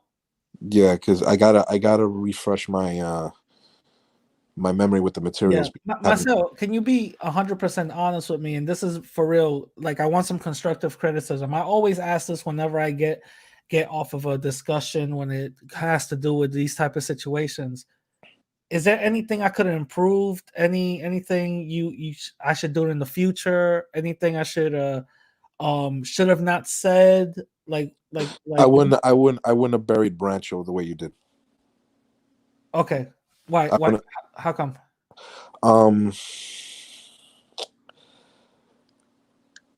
You're consorting with a white I nationalist know. I know that. to take a cheap shot at somebody. Yeah, I know. I kind of. I know. Believe me, I don't like him either. But I wouldn't have done that. Yeah, I know. That's something that I would have done offline, and then I would have kept that for my own records. Yeah. I'm not. Don't get it twisted. I'm not trying to, but I wouldn't have done that. What else? I mean, well, you have the recording, so I mean, if that's something that you wouldn't have recorded, I would have definitely taken notes.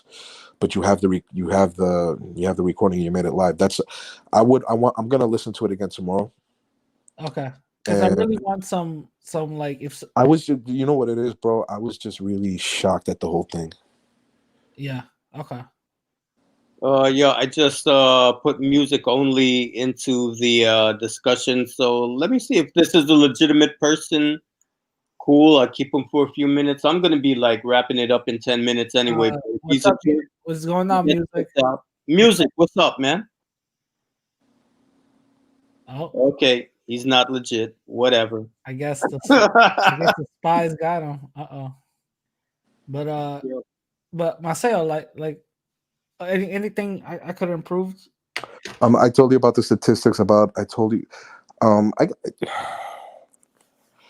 Before, did you already you had that game plan in your head? That was your game plan. The Jew thing, because it was spur of the moment. No. That's not what I mean. Your game plan as far as not debating. No. Like your game plan as far as going. Well, yeah. Well, I mean, yeah. I guess that is part of it. Like not debating. Yeah. Like, do you feel inside that you achieved your purpose? I believe I did. Because I just wanted to know his ideology a little bit more. Also to basically confess his disapproval of Black and Latin people, and even confess his disapproval of Latin people who believe his ideology. Those were my two main goals, and I think I achieved that when I was in there. And I wasn't there to debate whatsoever. Obviously, I was going to challenge some of the misnomers that he was bringing up. You know what I mean? But at the end of the day, I believe I achieved that. It wasn't. You handled yourself beautifully.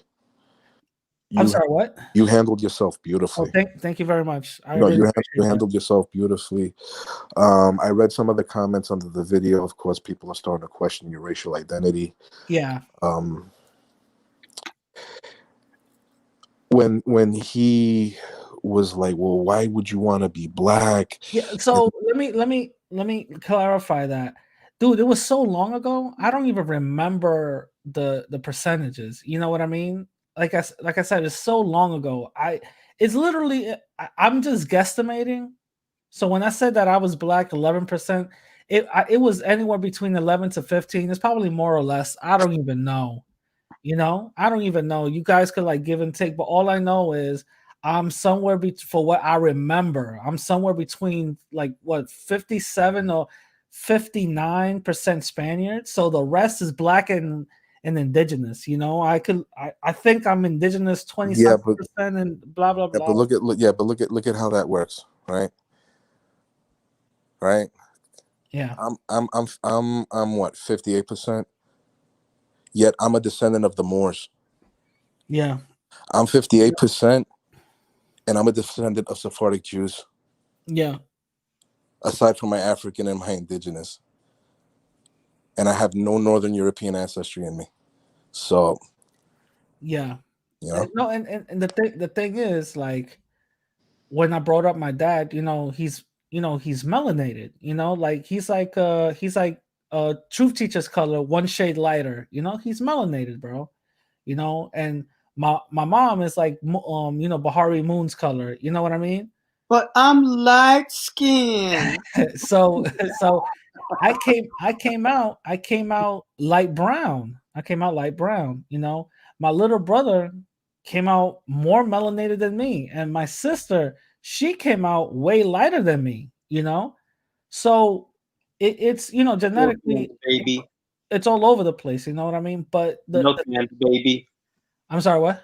Milkman's baby. Shut up. So the thing is, when I don't know if you caught that, Marcelo, when he said 11%, you're not black. And I'm like, but I'm not white either. But either way, you're not gonna accept me. And he stood shut because he knows that's true. Because the thing is, you have these people that they gaslight themselves into thinking that they're tolerable, right? They've worked up to a level of type. Oh, I'm like you got this guy here. Oh, I'm 70% Spaniard. Will they accept you? 70% ain't a dollar. That's the way I look at it. Yeah, it's not 100, bro. 70% ain't shit. That ain't 100.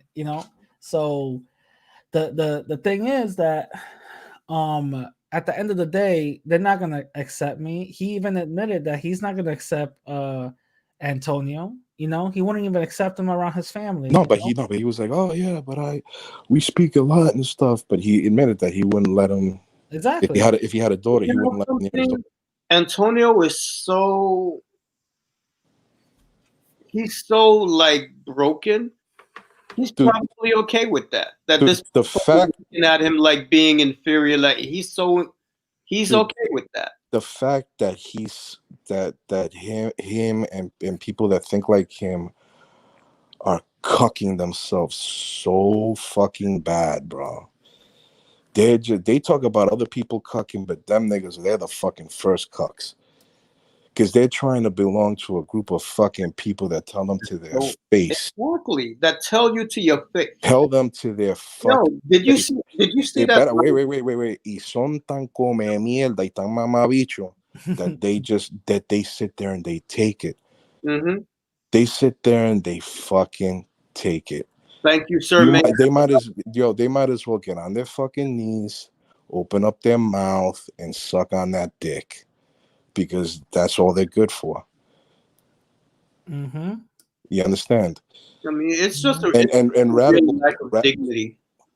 They don't have any right, and Radical bought that shit out. Yeah. And Radical was like, oh, but I'm not broken up about it, but this motherfucker might be. Oh, but me and him talk all the time, this and this and that. Yo, I don't give a fuck. Yo, that's his pet. That's his pet. And he treats him like a pet. Like you have a dog, like that's your dog, you love your dog, but you're not gonna let him like live in the house with you like a human being. Damn, you actually made a great point. Yeah. Malcolm X summed it up perfectly when he talked about what a field Negro and a house Negro is. And he talked about the differences in mannerisms. And he talked like when Massa would get sick, the house Negro would be like, hey boss, is we sick? That's exactly what that motherfucker is. Yeah. That he is a glorified house Negro that just laps at Massa's side. He's nothing but a fucking dog. Yep. And I feel like I exposed that. And I'm glad I did. The certain things that he was saying, that I already said to Antonio privately, and I even said that to Antonio publicly, that these people don't see you. Your message is a message that would not resonate with our people. It's a message that it's a lose-lose situation. How are you bringing in a message of white supremacy to a black and mulatto country, with To all a the overwhelmingly black and mulatto country. exactly with all the history and ideology, that hundreds of years of ideology behind it, right?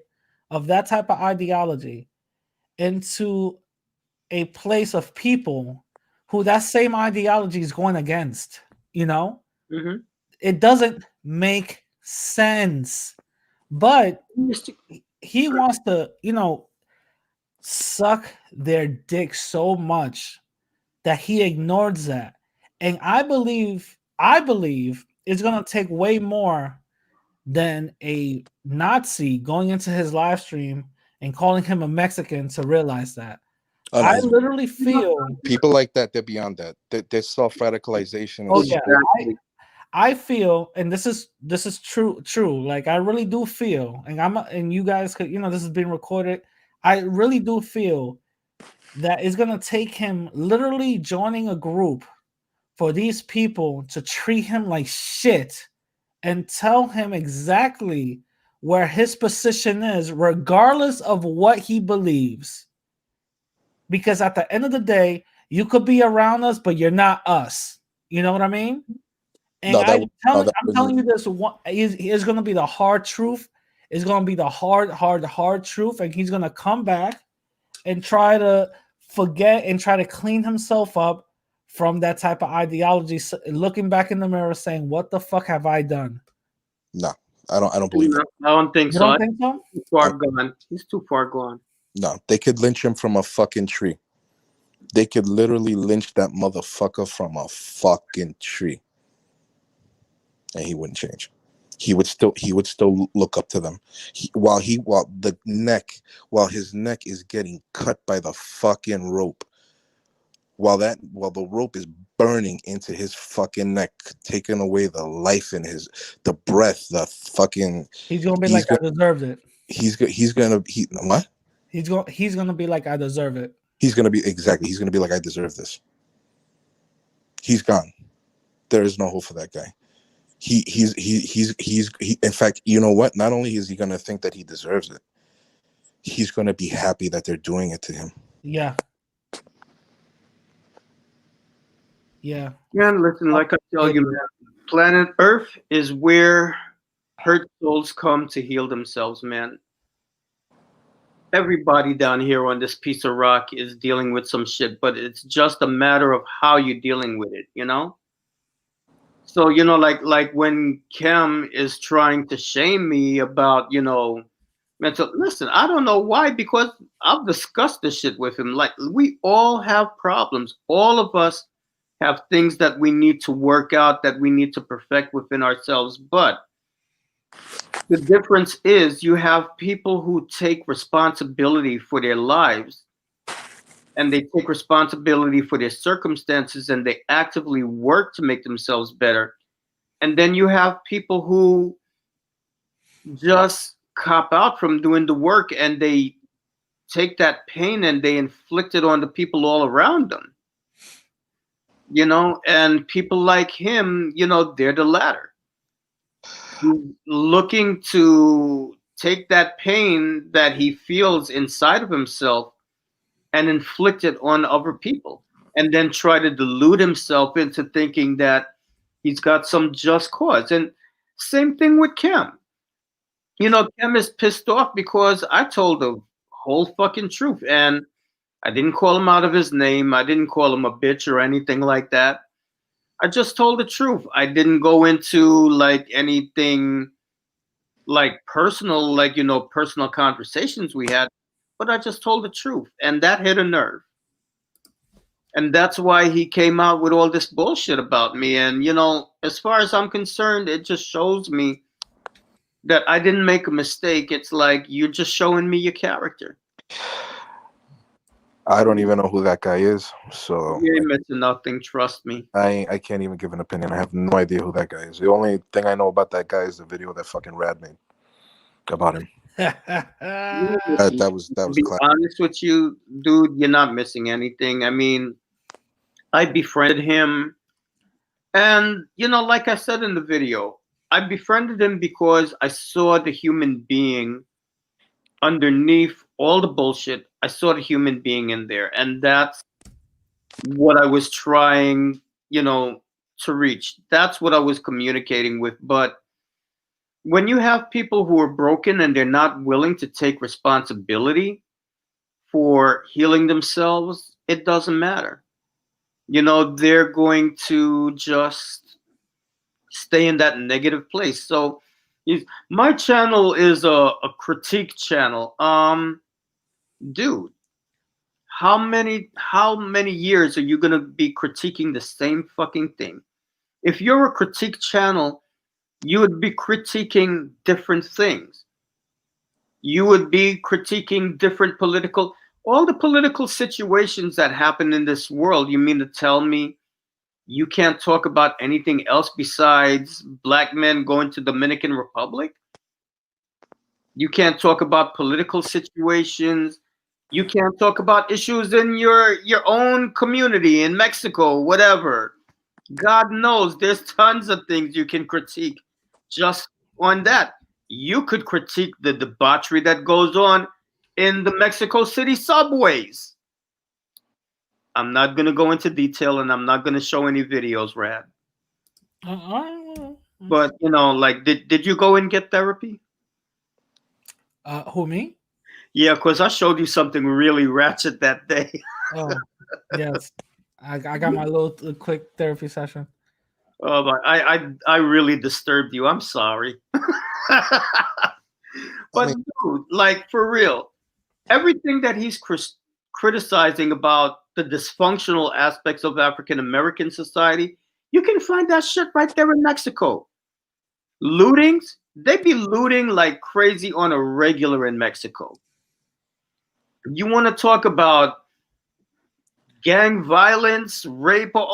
Listen, Mexico is on some next level shit, man, where the freaking cartels are better equipped than the goddamn army. Why don't you critique that? All those things that you could be critiquing. If you were a real critique channel, you'd be doing that, but you're not. So you're not a critique channel. I mean, look, like I said, I only made that video because I'm leaving all of that crazy ass drama in 2020. And, he would like to think that I'm obsessed with him and all of this. He's mad. You know what really pisses him off? When we did that thing with Andrew.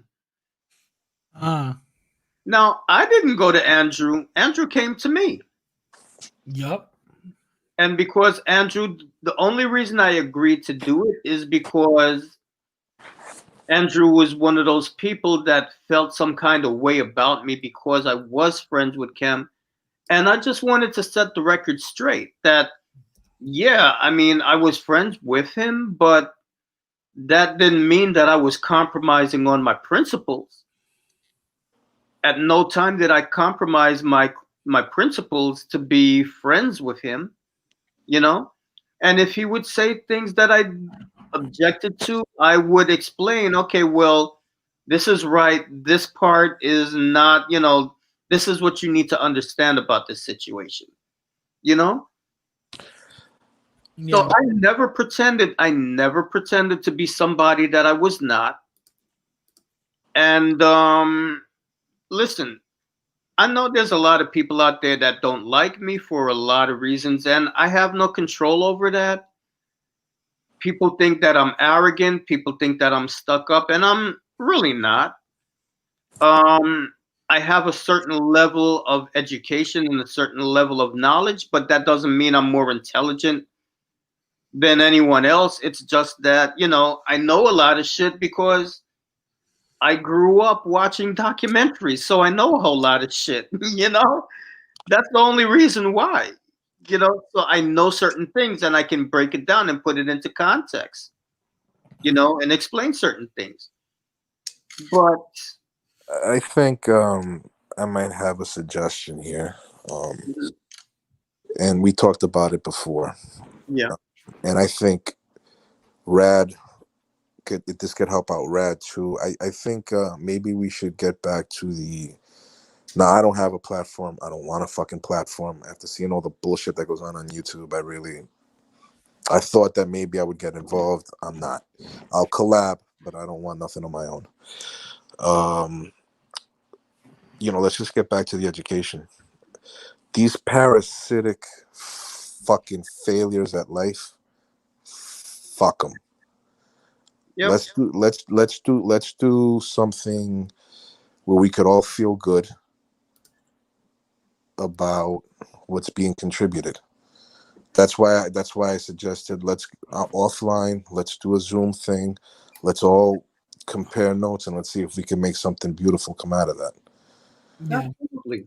Porque these come mierdas, these fucking sapingos, sapo de letrina, hijo de su maldita madre, esto hijo de yegua. Fuck those people, man. Because at the end of the day, you can't change them. Let them wallow in their fucking misery. And let's keep on code and let's do something else. Listen, that what you say is so true, because when you have people, whenever you see somebody out there that's just harping on other people and putting them down, you can be sure that person's life is a fucking mess. Like yesterday, I had a relative get in touch with me that I haven't been in contact with for a very, very long time. And the reason was because her mother can't stand me, for a whole lot of different reasons. I won't get into it, but I said, listen, I didn't have a relationship with you, not because I didn't want to, but because your mother didn't want me around. She didn't want me like involved in your life. And she said, I know that. I know. And she started telling me stuff. And her mother would always be a pain in my fucking ass. I would only go over to see them like on holidays, and it would take me a whole year to like steel myself to go and deal with that bitch, because she's one of these people that she'll put on a nice face for an hour. After an hour, the facade starts to crack. And then she's going to start coming, trying to come for your neck, like slick little comments and shit. But I'll go toe to toe with the best of them. I'm not the motherfucking one. And she tell me, listen, the reason why you always have to get out the house at a certain time is because the bitch is a fucking alcoholic and she gets pissy drunk every fucking night. I mean, this woman is such a mess. She gets drunk every night to the point where she pisses herself. Literally pissy drunk. That saying, pissy drunk? That's hot. She is really pissed. She drinks until she pisses herself. I like that shit. Every fucking night. I'll give you a number. Sometimes I like seeing it done. I'm like, ooh, yeah. Golden showers. Red likes the golden shower. I'll give her your number. I'll hook you two up. Okay. How about that? I wanted to make it a surprise. Like I want to be there and her not know that I'm there. It's a lot hotter that way. I'll hide you under the table. How okay, about gotcha. But like this woman's life is a freaking mess. She's completely out of control. And from the time I was a kid until I was a grown man, this woman just took a dislike to me. Like she married into the family. Let's just put it that way. So she's not like a blood relative, but she's family by marriage.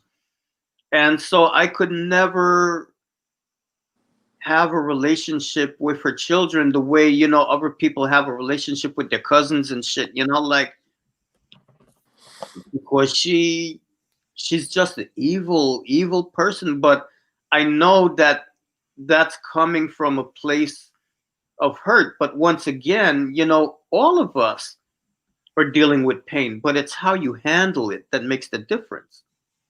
Are you being constructive to heal yourself, or are you projecting that negativity out onto other people and hurting their lives. Well, that's why I'm suggesting what I'm suggesting. Rad, would you be interested in something like that? Getting in a stream with you guys, yeah, sure, Like Like a like Zoom. like a Zoom, of course.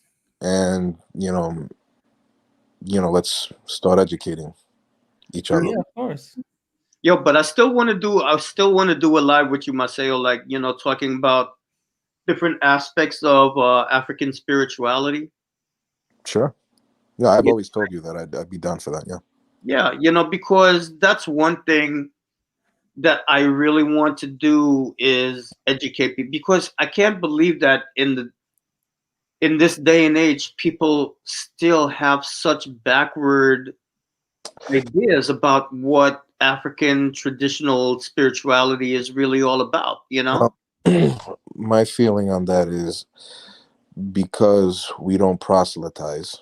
Well, that's part of it, yeah. Because we don't proselytize, I'm pretty much to the point where I'm actually starting to think that it might not be a bad idea to keep people ignorant.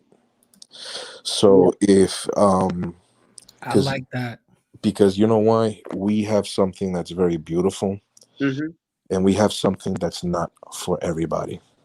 I would never tell anybody that what we do anybody can do. No, what we do, not too many people can do. And even the people that do it, only a few are chosen. I want to keep it that way. Yeah. You understand what I'm saying? I don't want to. I mean, here's the thing with me. Like, I don't like the secrecy out of fear. Because when I first came to the religion, that was like back in the 70s, and back in those days, there was so much fear around it. And I understand where that comes from. It comes out of that situation during slavery when we had to hide under penalty of death, right? But slavery is gone and over. It's been gone. There's no reason for us to live in that fear anymore. But at the same time, I don't want, well, only because of fat people like you. But at the same time, I don't want to see it become like Wicca. You know what I mean? Where it's trendy, it's hot, everybody gets into it. That's why I'm the way that I am with that.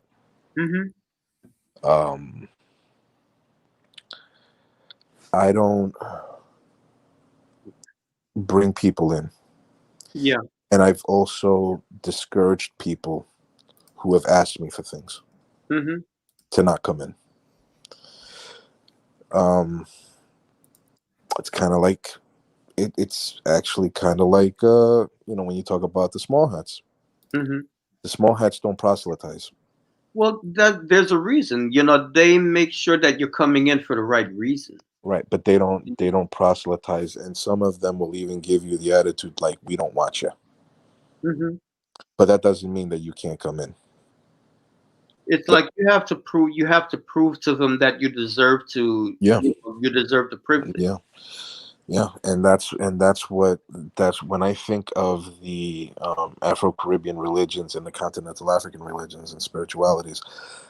That's exactly the kind of attitude that I think we need to have nowadays. Yeah. It's quality over quantity. Quantity, absolutely. I really do believe that, because I mean, like, I look at, like, for example, the New Age movement. I mean, what pisses me is that all these people have done, they've come to native and African traditions, they've appropriated it, and now they're selling it in, fancy seminars for hundreds of dollars. You know what I mean? And acting like they discovered something. New Age. What the fuck? New? How is it new? When we've been saying this thing for hundreds of thousands of years, but when we were saying it, we were primitive savages. We didn't know what we were talking about.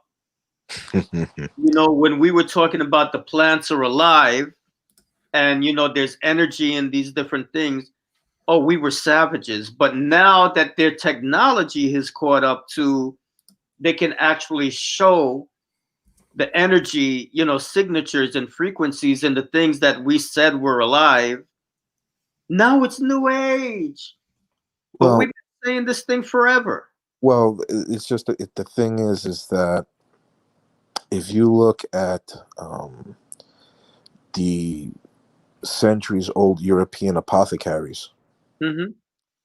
where did you think that they got their medicine from? They got it from nature. Yeah, exactly.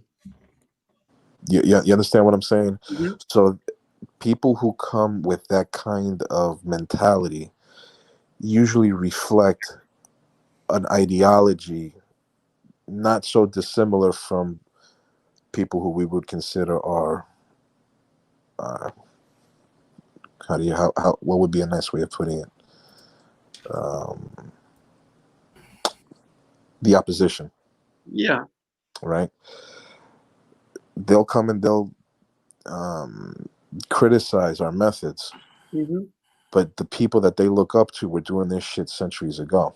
Exactly. But then what happened with Europeans is, they had the herbalists and all of that stuff. Yeah. But when you had the medical profession now starting to get organized, it's like, well, we needed to get rid of the competition. And so that was one of the reasons why you had the witch burnings, you know. You call those people witches, you burn them, you get them out of the way so you get rid of your competition, and but it's funny because we get demonized in a way that other traditions don't. Like they'll call us idol worshippers even though we don't pray to statues. Yes, But I do. they never, you idiot, they never would say that about Hindus, right? Yes, Hindus they would do. say, No. If you meet some true evangelical oh Christian, well, evangelicals, they're on another level. Like yeah, that, they will that's a whole other thing. they will call anybody who does not agree with them idol A worshippers. brujo, yeah, Huh? Yeah, it's all yeah, brujeria. a brujo. They will call you out. Well, Rad, you have you grew up in the church. I'm Yeah. pretty sure you might have heard this rhetoric thrown around when you. So to everybody outside of the Pentecostales or evangelicals and stuff, everybody else worships idols and statues, which is not necessarily true. The idols and statues are a representation of what they're praying to, right? They don't seem to wrap their head around that. They also see anything African outside of Christianity as Mm-hmm. devil worship. Anything Which that's is not their brand of Christianity is witchcraft. Even though, yeah. So which is again not true. Not necessarily true. Any I think was it outside medicine, for example, natural form medicine, that is also seen as non-holy, but there are facets of the evangelical Christians that are starting to get more educated on that part of natural holistic medicine. So there is somewhat of a shift, and I believe it's the young people who are doing it. but society in general, there's just a visceral reaction that they have towards anything African. They'll make a pass for Hindus, they'll make a pass for Buddhists, or the Japanese with their traditional religion. They'll make a pass for Native Americans, but for Africans, oh my God, they kill chickens. But you go to Brooklyn on Rosh Hashanah and you're gonna see Jews out there in the thousands swinging them chickens. Yep. Cleaning Yeah, them out. they're body slamming them, bro. Yeah. Listen, I didn't know that this was a thing until my madrina told me about it. She was like, "Listen, I'm driving on Belt Parkway and I see these Jews on the side of the road with a white table and chickens. They're cleaning people off with chickens." I was like, "You got to be kidding me." They'd be out there, yo. I mean, listen, they be out there doing it. So why is it that when we do it, it's devilish, but when they do it, it's holy? Well, we could go a step further than that. First, also, Muslims, when Muslims make the trip to Mecca, they have to slaughter a chicken. But the way they do it is it's like you're ordering at a restaurant. They place an order for their chicken to be slaughtered. And when the chicken is slaughtered, they get a phone call or a text saying that the ceremony was already performed. Mhm. Okay. But when we talk about like they'll talk about the whole the when you give an animal, first of all, that's biblical. If you really want to get down to it, that's biblical. That's what they were doing all in. I mean, Jesus did it in the temple. No, Right. he didn't. No, he didn't. Don't Yeah. lie. That, in fact, because of I for a long time I've always been drawn to ancient Judaism, not what's being practiced today, because what's being Uh-oh. practiced There's today a is small hat. Uh-oh. yeah. I always knew there was a reason as to why that attracted me so much, and now I know why. But yeah, no, definitely, absolutely. The ancient Judaism that was practiced by the Hebrews in the Bible is not the same shit that's being done today. Yeah. It is absolutely not. The korbanot, which is the burnt offerings that they would do upon the altar of the Holy of Holies, was an animal sacrifice. Yeah. Okay. And there's still some sects of Judaism that still do this. There are Yeah. also sects of Christianity. Some of the most oldest sects of Christianity still do this. Not in the Jewish tradition, in the Christian tradition, but they still slaughter animals as a part of their liturgical process. Yeah. And they put the blood on their forehead and all of that. But when Africans do it, when they do it, it's culture. You know, it's Actually, their whole thing is that when Jesus, and Rad, if you remember, you can correct me. I don't know if they talked about it in your church. That when Jesus comes back, they're going to build a third temple. Yeah. A third temple of Solomon, Mhm. and they're going to resume these sacrifices on the altar. And they have people in Israel that are actually preparing themselves to resume the Levitic priesthood in Yeah. order to carry this out. Yeah. They even built an altar somewhere around there, somewhere around the old temple. Not on the Temple Mount, because they don't go up there. But they can't go up there anyway, because there's they got like 2 mosques up there, But But yeah, no, they they can't. actually constructed an altar for burnt offerings. But you know who still does it? The Sumerians. The Sumerians are still there. They still practice that old religion.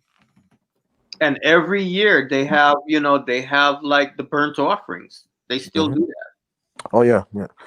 No, I know they do.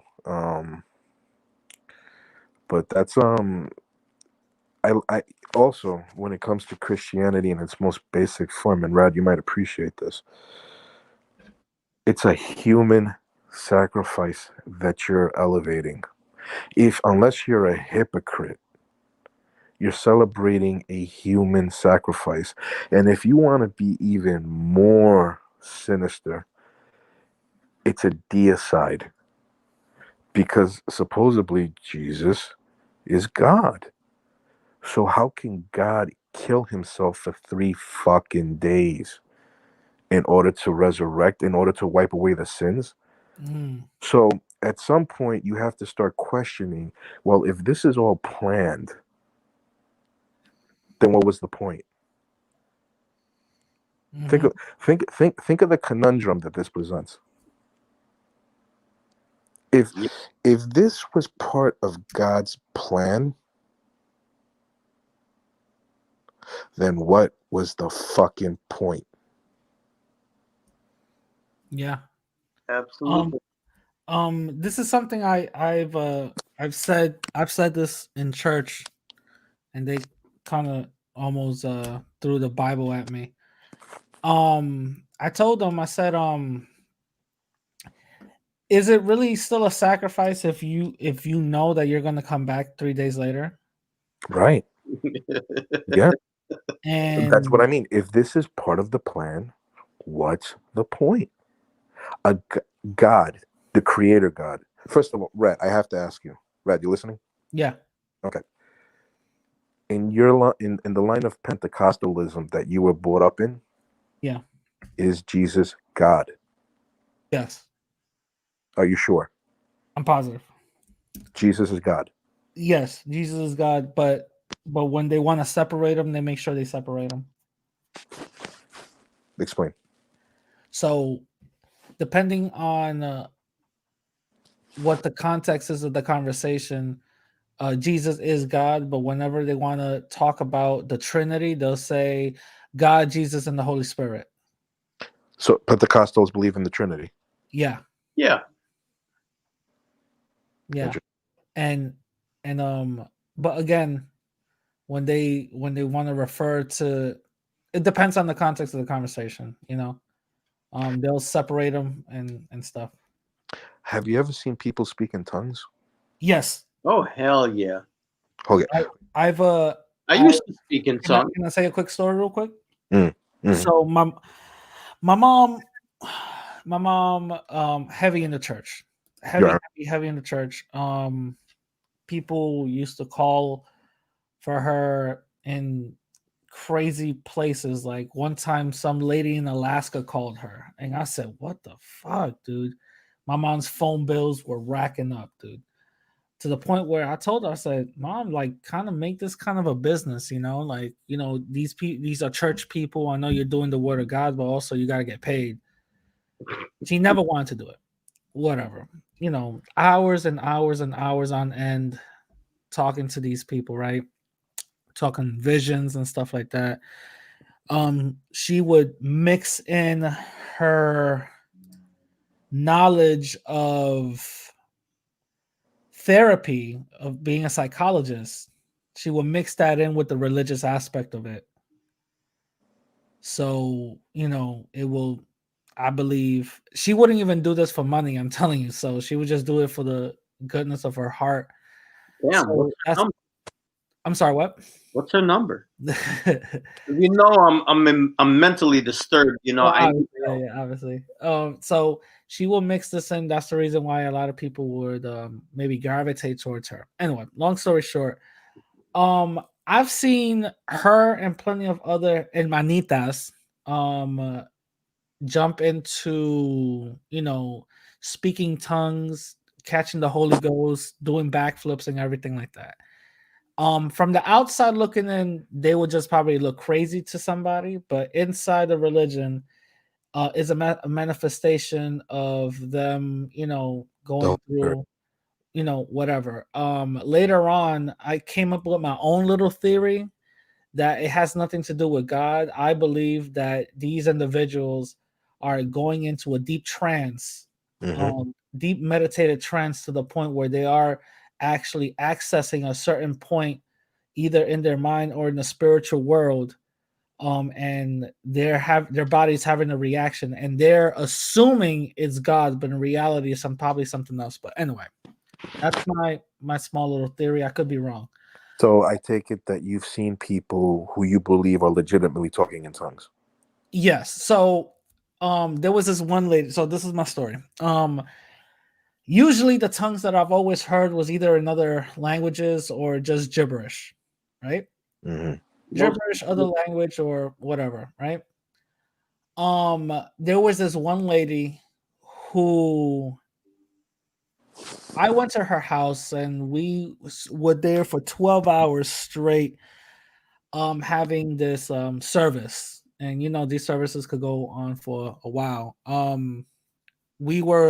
It was two hermanitas who lived in the same building, um, in the same floor, literally close to each other. So it's like the both apartment doors were open, and we would just like the people would just gather from one apartment and just move to the next. You know what I mean? For food or whatever. Like that's the kitchen. That whole apartment is the kitchen place, and we'll go back to the other place and just continue the service. So we were singing or whatever the case is. She said, flat out, she is unable to speak English. She's immigrant from Puerto Rico, and she never learned English. And legitly, she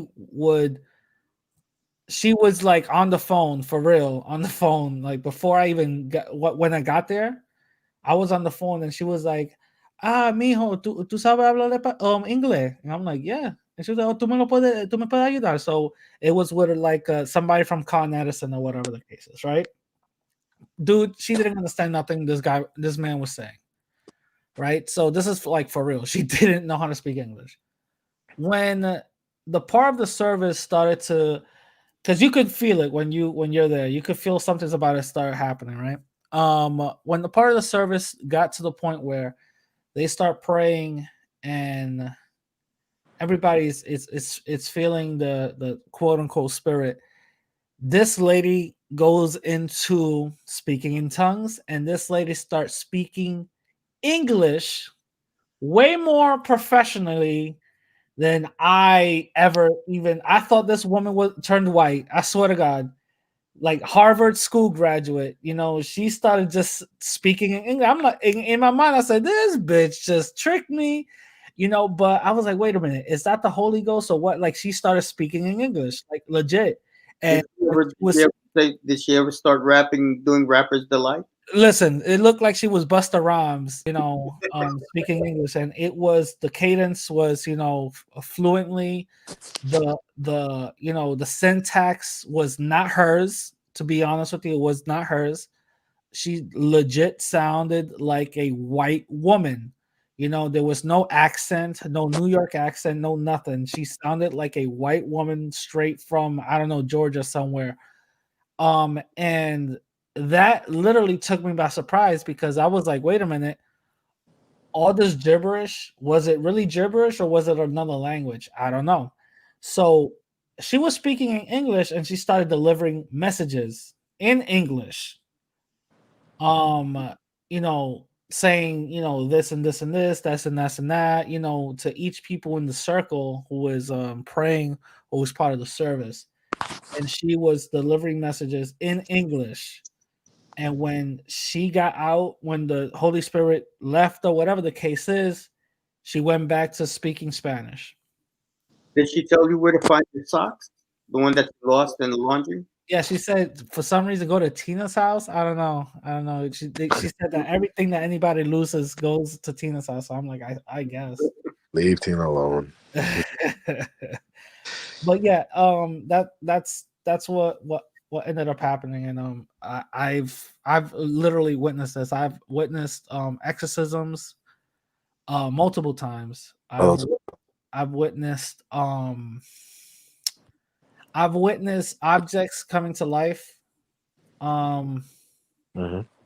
I've witnessed I've witnessed the people seeing certain things, and those certain warnings ended up happening days or weeks later to the person that was warned. So I've seen things. I've seen people get used by which is hilarious, by God to deliver a message of infidelity, like, hey, listen, you should stop fucking around on your wife and shit. So I've seen things like that happen. I've seen a lot of things. So Did again, you ever see anybody levitate? no, I've never seen that, but I've seen Yeah, your church wasn't shit. I've seen I've seen I've seen a possessed lady literally throw off maybe 4 or 5 women weighing probably 200 plus pounds like it was nothing. Yeah. So I've seen those type of things. What- But see, this is the thing. This is my interpretation of it. Did I cut you off? No, go ahead, bro. Okay. Christianity is nothing more than an Egun cult.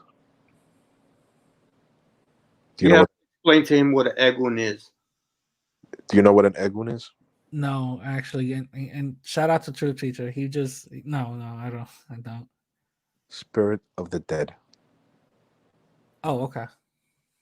So when you said that you think that these people are accessing something, they are. Yeah, they're passing egun. They're passing Egun. Yes, they're getting mounted by the spirits, not the Holy Spirit, but by spirits. That's why in those types of services, shit could get really hairy, because sometimes they can't control a lot of the times the type of spirits that they allow to pass through them. You feel me? I'm of the opinion that because they do this with any real guidance, many times they could actually channel perturbed spirits, espíritu bulone. Espíritu bulone are I don't know. There's a way of saying that in English. Espíritu bulón is like a mocking spirit. There we go, mocking spirit. And sometimes they could even channel some malevolent spirits. You understand? Yeah. If the vibration of the service is particularly high, if everybody's on a high vibration, then I would imagine generally they would attract more elevated spirits to pass through them. But if you have some perturbed individuals that are there, it could bring down the vibration. And then you could have situations like what you're describing. It's an Egun cult. It's all it is. And it doesn't matter if it's Orthodoxy, Catholicism, Oriental Orthodoxy. It doesn't matter if it's the newer ones like Pentecostals, or these evangelicals that keep popping up here and there, which are, to me, Pentecostal and the evangelicals and whatever they are, they're to me they're pretty much all the same shit. But what they're doing is they're passing spirits. So now some of them, when I see them speaking gibberish, then I think they're acting more out of emotion. Yeah, But like a high state of emotion. like a high state of emotion where they're letting themselves be more they're allowing themselves to become manipulated by the prayers and the chants, but there's no real spirit there. You understand? But even in misas, I've seen people talk some serious shit. And I see people speaking in African languages. And that it's because if you're in these religions long enough, you start recognizing certain words and certain phrases. Mm-hmm.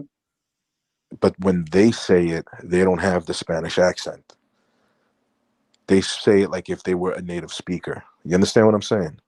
You ever seen like people in a misa where when they're speaking Spanish, it's not like the regular Spanish, it's like a real old time Spanish? Yeah, those are there's a particular group of spirits. Damas? Okay, many of the African spirits, or the lo que le dicen how would I call it? they're criollo spirits, but they're black. Mhm. And some of them might have been ethnically Yoruba, some of them might have been ethnically Congo, it might have been ethnically Dahomean, right? So when they come through and they speak Spanish, they're usually speaking a very broken up Spanish, Yeah, heavily influenced by African language. yeah, that's what I'm talking about. Yeah, Yeah. the old, yeah, it's not a regular Spanish. No, So, it's so it, when so it's like my theory hold true then? yeah, oh yeah, yeah. No, So they, but it's not God. It's not the Holy Spirit like they think, Yeah, It's it's not. a spirit. It's not. so It's they're confusing one thing with another. yeah, because again, I grew up I grew up. I can't even. I mean, I was Catholic, but I didn't really grow up in the church. Like Yeah. I didn't- like I think I told you on the side. Like I didn't really go to church very often when I was a kid. I just knew that I was Catholic, and whenever there was like a big thing going on, we would go to church. But it wasn't like on Good Friday we didn't go to church. On Easter we didn't go to fucking church. On Christmas we didn't go to La Misa del Gallo. Those Mhm. things I would only do if I was in either DR or PR, and not even PR because those people they started going off on a tangent spiritually. But in Yeah. the Dominican Republic, if I was there and there was Good Friday, I might probably be in church because my Yeah. grandma would make me go. Sometimes like my aunt would, like, whenever I would go, the energy would feel different from, my house to her house. You know what I mean? It will feel different. Because do you know what a charismatic Catholic is? No. Okay. Charismatic Catholic is like the evangelical sect of Catholicism. They do a lot of this shit. A lot of it's called the charismatic movement. They do a lot of this Pentecostal speaking in tongue shit. Okay. I had a girl that was very, very, very Catholic. Okay. And Mhm. she started experimenting with that shit. And when I ended up taking her to a different church, and as soon as she walked into the church, she got a little wobbly. And I looked at her and I'm like, "What? What's wrong with you?" And she was like, "Yo, they do charismatic stuff here." I'm like, "What do you mean?" He's like, "Yo, I could feel it." I didn't feel shit, but she was like, "Yo, I could feel it here. They do charismatic stuff." And sure enough, when we started doing some digging, yes, they had a separate a charismatic Catholic misa. I don't know what charismatic. I don't know It, what it, that. it's they're like evangelicals. They do the whole um they do the whole spirit thing, like the speaking in tongues and shit. Well, They just imagine Pentecostals, but they're not Pentecostals. They're Catholic. they're Okay, Catholic, got yeah. it. So they Yeah. do all the same shit Well, that you would see in a well, Pentecostal service, my but tia, yeah, my tia, she was a santera, so um, she would like her and my mom would bump heads a lot about ideologies and stuff, But so when I used to go to her house, like, it would just feel different. It would still feel peace, but it would just feel different. You know what I mean? And I don't know, maybe I was sensitive to that. I don't know what it is, but I know that it did feel different. Also, sometimes she would be like, "Yo, vamos, tú sabes." She wouldn't say pray. I forgot what word she would use, but it's like praying. Like, let's like, I'm gonna just say meditate. I forgot what word she used. our pine saw baby. That's stupid. So I forgot what word she would use, bro. but Let me tell you something. The Bible yeah. is heavily plagiarized from other things, Oh, of course. Yeah, of course. but that doesn't mean that there's no wisdom in it, and it sure as hell doesn't mean there's no brujeria in it. Oh, I've seen people take Psalms the Psalms. Hell yes. and do some heavy brujeria with the fucking Psalms. Okay, Yeah. that whole part was it in Leviticus when they said that not to get involved in witchcraft? Mm-hmm. Was it in Leviticus that they said that? Yeah. Okay. Um, just think of, well, I mean, all right. I'll use Jesus as an example. The fish and the loaves. What was that? People are gonna say that it was God's miracle. If you try to pull some shit like that, other people are gonna say that's brujeria. Let's just assume that really, because I really don't think Jesus existed, not in the way that he's depicted in the Bible. But let's just say he did, right? And the story about the two fishes and the loaf of bread is completely true. That did happen. Okay. He was able to pull and harness enough energy in order to make that manifest. Is that not witchcraft? All right, let me put. Yeah. Do you know what witchcraft is? In movies. Okay, listen to me. I'll give you this pearl on the live. Witchcraft is the ability to harness and manipulate energy in order to produce a result. Mm. That's what witchcraft is.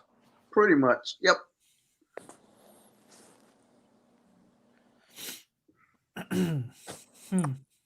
Raising Lazarus from the dead. Yeah, but when we do it, we're zombies, right? No, raising Lazarus from the dead. What was that? Was that God's gift? Was that God, or was it witchcraft? The ability to harness and manipulate energy in order to produce a result.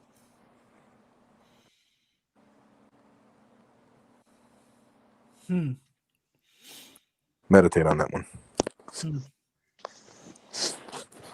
I turned the lights on in my room, by the way.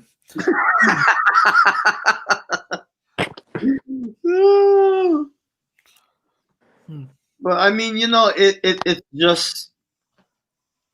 it's just so hypocritical, right?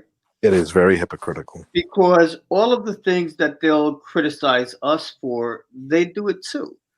And my favorite one is this thing that people will come up, oh, well, Africa is so poor because they were idol worshippers and they worship their ancestors. And I'm like, so when is China going to get their punishment? When is Japan going to get their punishment? They're first world nations and they do all. Listen, when I was in Japan, I felt so at home.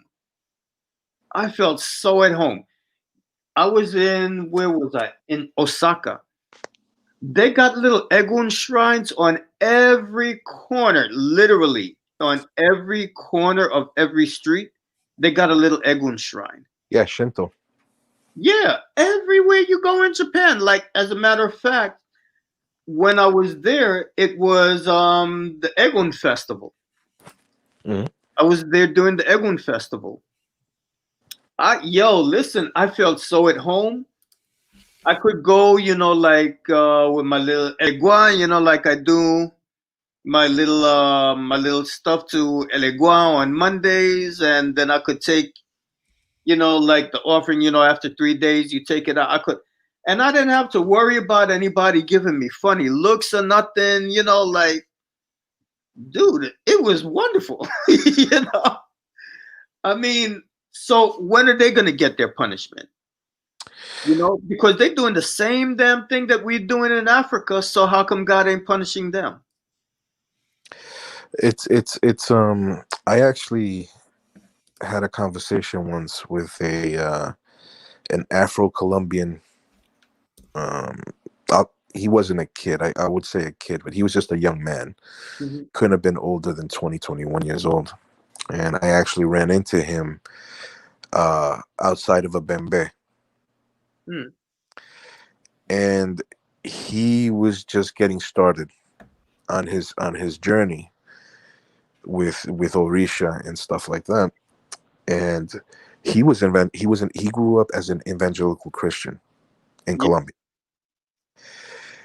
And he came to New York, and he, was going to church in New York, and he started getting discriminated heavily in the church that he was going to, because this guy, this kid, he was pretty dark skinned. Okay. Mhm. And he started, because of the discrimination that he was going through, he started questioning a lot of the biblical teachings, because he said that he was running into anti-blackness when he started studying the Bible with these people. I don't know what kind, he didn't elaborate on what kind of shit they were teaching him, but it was enough to drive him away from the church and ultimately away from evangelical Christianity. They were probably talking some curse of Ham bullshit. Probably, I don't know. He didn't explain that part to me, but he told me that he was here, that he was at the Bembe because he was deprogramming himself from what he called the racist Christian. What was the word that he used? Let's just say religion. He used a separate word, but it probably meant something along the lines of religion. He said that everything that he had been taught since he was a little boy was nothing more than a part of white supremacy, and he believed that Christianity, that form of Christianity at least, was as white supremacist as you can get. Yeah, I mean, that's the thing with these evangelicals. It's like there's so many different cults out there teaching all kinds of things. You know, I mean, like when I grew up Catholic, and then my family converted to Pentecostalism, and then they slid off into this really weird offshoot of Pentecostalism called a deliverance ministry. You know, and I was in that shit until when I felt like I was losing my mind, I was like, okay, it's time to go, and I got out of that. It's very it could be very dangerous. Oh yeah, listen, I've seen people's lives destroyed because these were people that really needed, they really needed help. You know what I mean? Like some of these people, they were so far gone, like they really needed medication. But I'm not going to be a hypocrite. I've seen people get fucked up in Orisha too. Well, yeah. Yeah, I'm not going to be a hypocrite. I've seen people get fucked up in Orisha. I mean, listen, when it comes to dealing with your head, you got to really be careful. You have to be very careful going around. You can't just jump into any kind of shit willy nilly. No. And if you're mixing it up with drugs, oh yeah, that's not a good thing. That's when it's really good, right?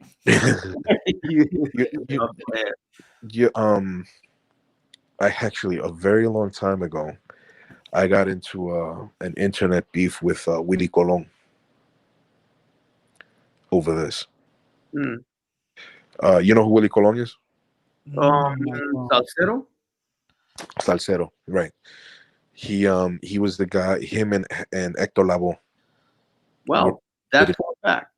Oh, yeah. You look around my age. I know who Hector Lavoe is. Yeah. If you know who Hector Lavoe is, Hector Lavoe was the singer for his group, for Willie Colon. So I also know Tito Puente. Tito one of us? Tito Puente had Obatala made. Really? Okay. Yeah. Oh shit. Tito Puente had Obatala made. Eddie Palmieri never made Ocha, but he apparently is a child of Elegua. What about Celia? Was she crowned? I was told that Celia was never crowned. She believed in it a whole lot, but I heard that she was never crowned. Mm-hmm. Who else? La India is Crown Chango. She's Crown Shango. For some reason, I thought she was Oshun. No, La India. No, La India is Chango. No. I'm a Shun. That's it. That's what you. You're not pretty enough. You know, in Lukumi they say that that sons of Ochun are a little fugazi. You know. Then I'm not that. I'm not that. I'm not.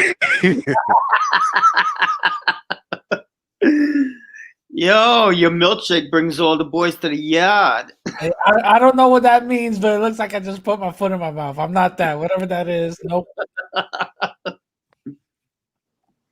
Oh my god. So what happened? I'm over here while y'all doing this. While y'all talking this shit, I'm over here doing the workout plans and shit. Yo, what happened with Hector Lavoe? Well, I mean, Hector- no, Willie Colon. You were telling us now about Willie that we're Colon. talking about it, Hector Lavoe was the son of Ochun, but he never got initiated. Hmm. That's why he made that song Para Ochun, Iye Maya, that very famous song from him. Yeah. Okay, so What happened with you and Willie. Okay, so Willie, I used to post on his internet page. He had a forum, Mhm. and I would post on it, and somebody had asked a question about the song Aguanile, Mhm. and Willie, I forgot the explanation he gave on how it was that that song came up, but he started talking about La Ocha, Yeah. and he was like, don't get involved in it. That he said that religion will wake up demons inside of you that you never knew existed. Really? Yeah, that's what he said. That part I remember very clearly. So I was waiting. I got on his ass for that. Now this was like years and years and years ago. There was no Facebook, there was no MySpace, there was no social media when we were doing this. Was social media, okay? Yeah, that was like when you had those internet forums. Right. So I got on his ass, and I started putting the pieces together, and I was like, dude, you were mixing this shit with the drugs, weren't you? And he started fucking with me about that, and I was like, no, you were mixing the drugs with this shit. And then somebody told me to back off, and I'm like, why? This motherfucker's insulting my shit. Back off, dude. And then they told me on the side, hey, look, he lost a family member who got really involved in that shit and ended up committing suicide. That's what they told me. Mm. So I was like, you know what? This motherfucker ain't worth it. All I did was I said, if it wasn't for that particular religion, you wouldn't have a genre of music, because all those rhythms came from that. The chant, the chorus and the chant, the chorus and the singing in response comes from the chanting of that religion. Yeah.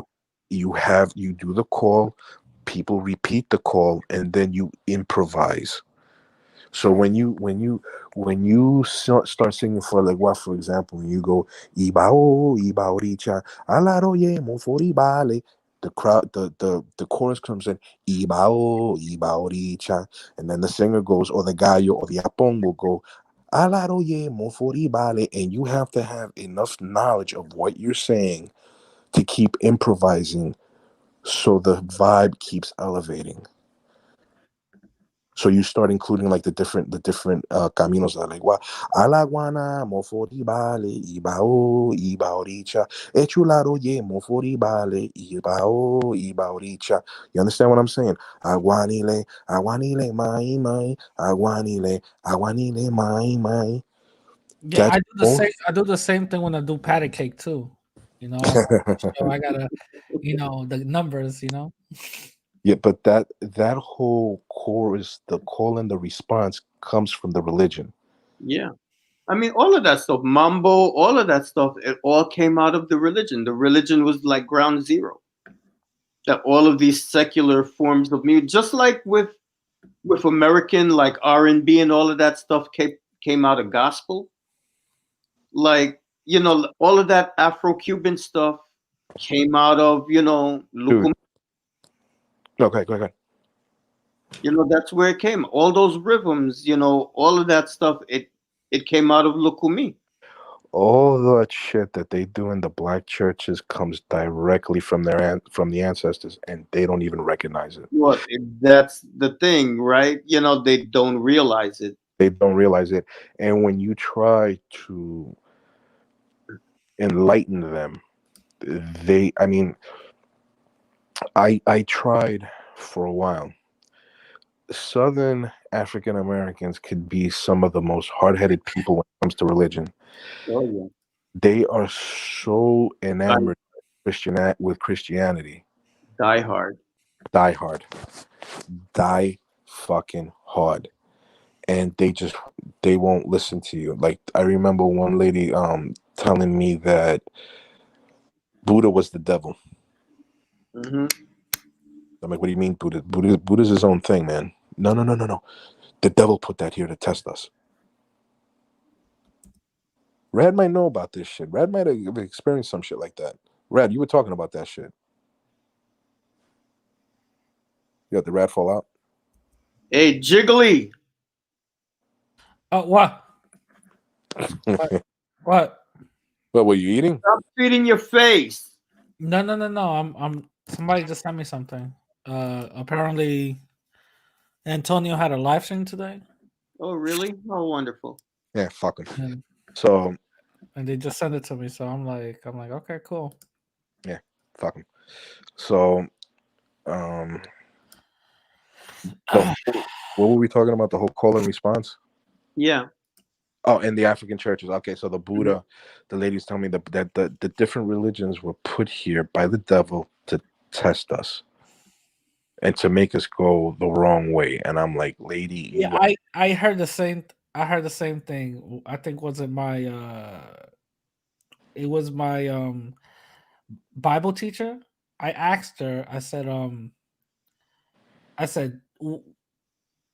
what makes our religion the true religion? What makes it real? Everybody else believes that their religion is real. What makes our thing real? And she got me to the side and she's like, we don't talk about such foolishness. And I'm like, ooh, no. She said, well, our thing is real is because in the Bible it said that the devil made other religions, to trick people, and you have to figure out the right one. And I'm like, that doesn't seem. so My common sense says that doesn't seem right. So think about this. Think about this. I think this is fucking classic. So God created man, and then he took the rib and created woman, and then he gave free will, right? Yeah. But then, because they had free will, they started doing all sorts of fucked up shit. And God said, this is wrong. I'm going to fucking destroy you. So Sodom and Gomorrah happened. More fucked, and he turned this man's wife into a pillar of fucking salt just because she just looked back to see what was going on. Exactly. Why are you looking back? You gotta look forward. Right. Then, but the best part about, on a side note, the best part of the whole Sodom and Gomorrah thing was that dude offered his daughter to satisfy an angry mob. Oh yeah. You remember that part, right? Yeah. He's like, yeah, take my daughter. Rape my daughter. It's good. We'll settle things that way. Come on, man. Now, another side note. Listen, you got to do what you got to do. You got to take one for the family, right? Another side note is that God actually dared Abraham to sacrifice his own son. Yeah. And ironically enough, he was going to do it until he was stopped by an angel. And in the in the bush appeared a ram. So they sacrificed the ram instead. Moving forward, humanity, because of free will, kept fucking it up, right? The guy got so pissed he decided this time he was going to flood the fucking world for 40 fucking days. Okay. Fast forward. The A lot world. of people are saying that we need another one of those, but go ahead. Well, I bet they are, right? Yeah. So fast forward. So God really in the Old Testament, he likes to kill motherfuckers, right? He likes to kill people. Yeah. Get Yeah. him out of here. Yeah. You know, they say the Old Testament is actually the whole Bible as a whole is more violent than the Quran, but that's besides the point. So moving forward, you got the New Testament. And now all of a sudden, God becomes a giant softy. And he sends his only begotten son to be born, which is really him, but it's his only begotten son, but it's really God, to die in order to cleanse mankind of their sins. But it's prophesized that he's going to come back and he's going to lead an army and kill more motherfucking people. Yeah. Kill those motherfuckers. Kill. Knucklehead.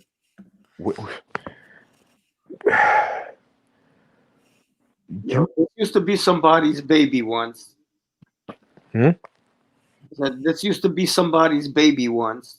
I don't. When you really think of it, in the grand scheme of things, that's really a fucking stretch. It's really, it's really very dark and twisted. And the reason why I had to just like move away from Christianity altogether is because the worldview about humanity in general is just so toxic. Because they tell you that basically you're garbage, you're not shit, you're despicable, you're the most horrible thing on the face of the earth. They're not wrong. Well, when they were talking about you, yeah, but they were saying that about me, and so I had to check them. No, go ahead. And But it's just such a negative outlook on life, and then when you get like the people like the Calvinists, like your only road to salvation is Jesus. Oh, But, those people. you don't know, like salvation is predestined. God has his chosen, and you could live your whole life being the perfect person, and God would still send you to hell because it's his will, and you don't know God's will. It's really twisted. fucking messy is what it is. It's a very, very unhealthy mental space to be in. Yeah, constantly talking about the person that saves you. You have to fear them. Yeah, it's very, very toxic. And I mean, I have relatives that listen. This is why I say no matter what it is you're doing, you have to be very careful where you go and not just jump into anything and anyone willy-nilly. You have to really vet people.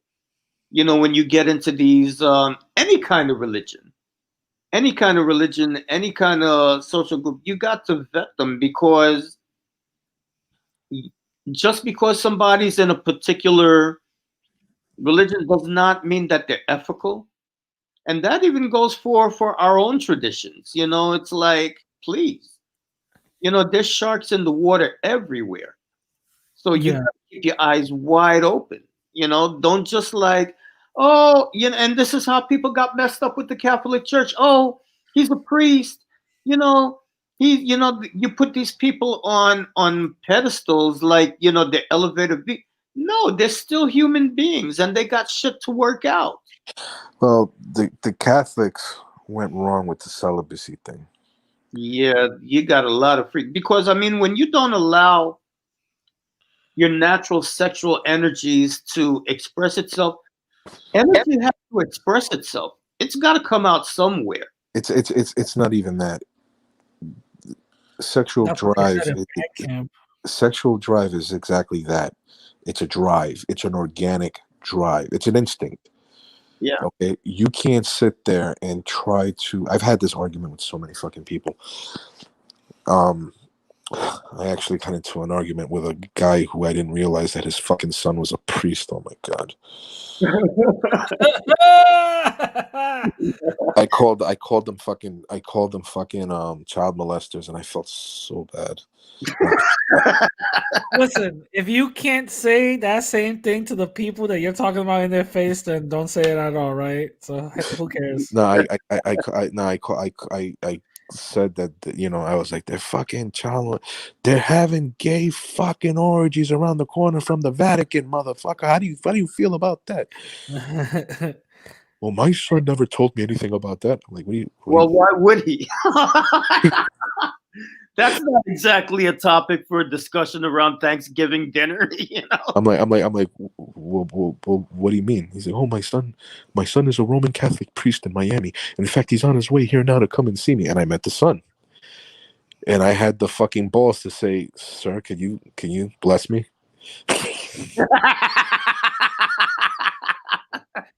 He said, all right, take your pants down. but in all seriousness, when the 90s started rolling in, that's when I really started having doubts. And when in the mid 90s, I don't know if you guys remember, the Catholic Church was in fucking turmoil over this. Yeah, of course, all the shit was coming. All the shit was light. The surface. And the Pope, John Paul, actually called for all the bishops to come to the Vatican because they needed to iron this out, but they really didn't end up doing anything.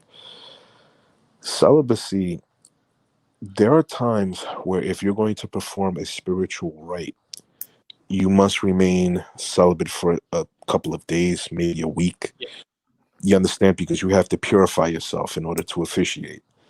But to do this in a permanent type of situation really brings on the worst out of human beings, especially out of men. And many years later, after the 90s, I don't remember when this documentary came out. It was a documentary called Mea Culpa. And it was about... Huh? I think you can still see it on Netflix. I don't know. I don't think it's on Netflix. It was by HBO. And it was about a boarding house for deaf people, for deaf kids, deaf boys. Oh, no one's gonna snitch because nobody's gonna hear the moaning. And these priests molested the fuck out of these kids. Yeah. Molested the fuck. And you're seeing these, well, they're men now, in their sign language explaining what the priests, and they would tell, they had they would show pictures of the priests because they had yearbooks and shit, and they would come out in the paper and stuff, if they had a special event at the school. It was like a school, it was like a boarding school. And dude, one of the head priests was a serial fucking a child rapist. Yeah. And they would talk about how one of the priests were wearing a, what do they call that? A Cossack? What do they call that shit? You know what I'm talking about?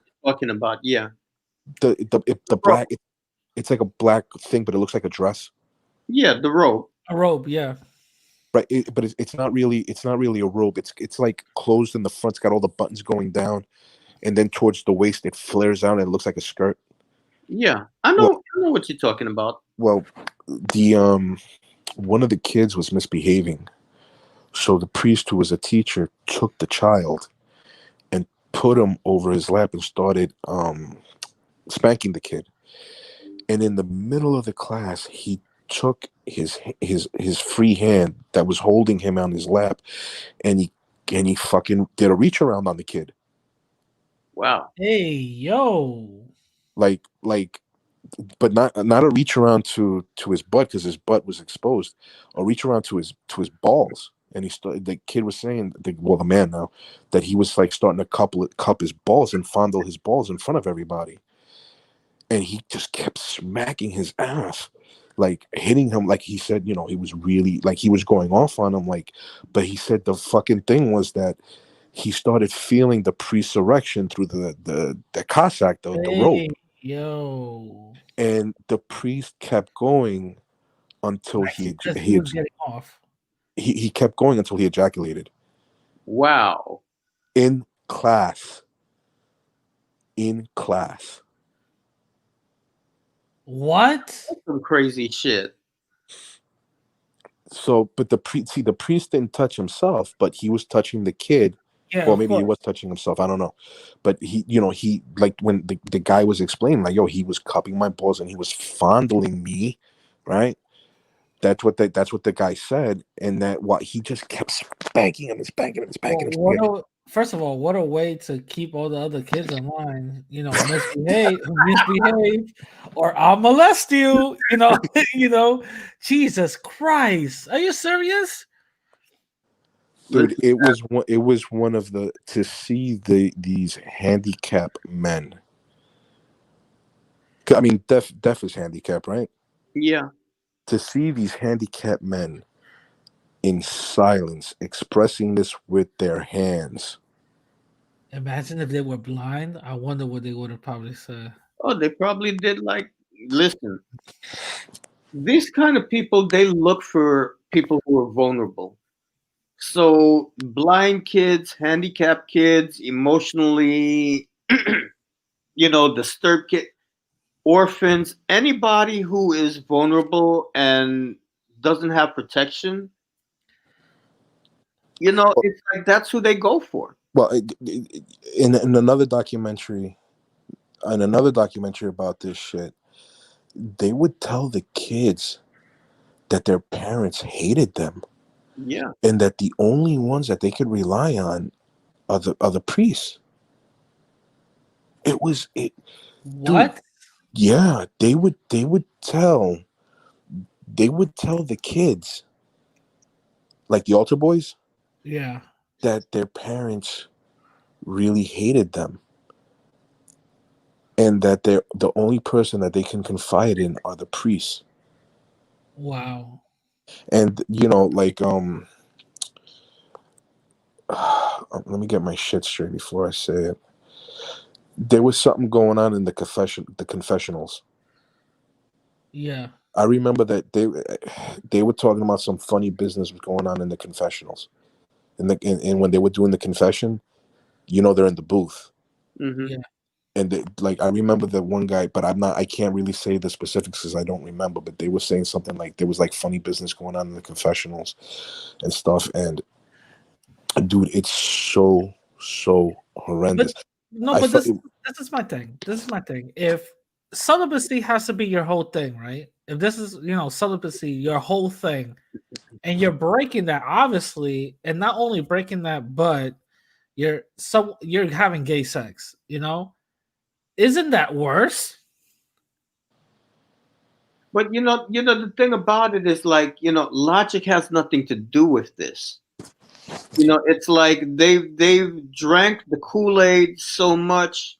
Not only have they drank the Kool-Aid, they're helping to mix the Kool-Aid, and they're coming up with new flavors. This has to be the best social experiment anybody could ever, take. But I mean, take sex away from a situation. Let's see what these people will do. They'll start fucking each other. I mean, listen, when you don't allow people to express their sexual energies in a regular way, it comes out twisted because it's got to express itself. Well, it's gonna come out in a twisted way if you don't let it express it way, the way it's supposed to be normally. It's gonna come Well, out kind of I'm about to express myself going to my bed right now. So way. I'm gonna tell you fair gentlemen farewell. And that I'll definitely look back at this live and at the playback. But Marcelo, thank you very much for that information and for the advice. Yeah, Listen, absolutely. we're- Yo, we're- we'll talk more about it because I'm gonna Yeah, yeah. listen to it again and I'm gonna be more Honest. Yeah, be brutal. no Be no no honest. no no no no not more honest. I'm gonna be more thorough. Okay. Cool. Yeah, no, not more on. I told you, I'm always gonna tell you what I think. Yeah. So Um. so I'm gonna be logging off too, man, because I gotta get to bed. yeah, me too. Like, Yeah. I wanted Yeah. to end a long time ago, but like it started getting really good. Like the topic. Yeah. Yeah. Recently Anyway, was good. I'm gonna But catch you later, Truth Teacher. I'll call you tomorrow, and it's just peace, guys. All right. All right, man. Same all here. right, I'm out. take it easy, man. So listen, man, like thank everyone who was here on the live stream. And just to wrap it up, back to the original topic, I only got on this thing really quick because I wanted to address this live stream that I saw with Kim. And dude, Kim, if you've made it this far in the video at this point, nobody is obsessing about you. Look, we're two different people. We have two different objectives for why we're on YouTube. And my whole reason for making that other video was basically, like I said, to leave all of that messy drama back in 2020. So nobody is obsessing over you. Nobody, I'm not gonna say like I don't care about you, like you would, not cold hearted like that, but I'm not obsessed with you. It's like we had a friendship. The friendship is no longer there. I think we both walked away from the friendship, and that's all there is to it. I kept getting people dragging me back to this thing, and I just wanted to clear the air and move on. And if you really wanted, you could have called me at any time. And Art Banaka knows this because we discussed it before our friendship fell apart. We discussed it. I had no reason to call you to say anything because you have my number and you could call me. You could have called me at any time. And you chose not to. And to me, that spoke volumes. That just told me everything that I needed to know. And I've gone on with my life. You are not holding the center of my attention in any way, shape, or form. I mean, like this whole MGTOW manosphere thing, I don't care about that shit. I never did. And you know that. That's not my bag. Not a sex tourist, not a fan of that kind of lifestyle, but Florida Oro, yeah, Kim could still call me. He's got my phone number. I got his number. I tried to call, as a matter of fact, I tried to call him twice tonight, like 2 or 3 times I tried to call him. He didn't pick up the phone. So it just is what it is. Like he really showed me what he was made of. And listen, I had so many people warning me, oh man, you can't trust Kim. I said, look, I don't have anything to be afraid of because at the end of the day, I'm not pretending to be somebody that I'm not in order to have a friendship. I was still honest about being me. And I said, if Kim is pretending to be something that he's not, you can only keep up an act for so long. After a while, the truth is going to show itself. And it did. But do I regret the time that I, had the friendship, but no, I don't regret it.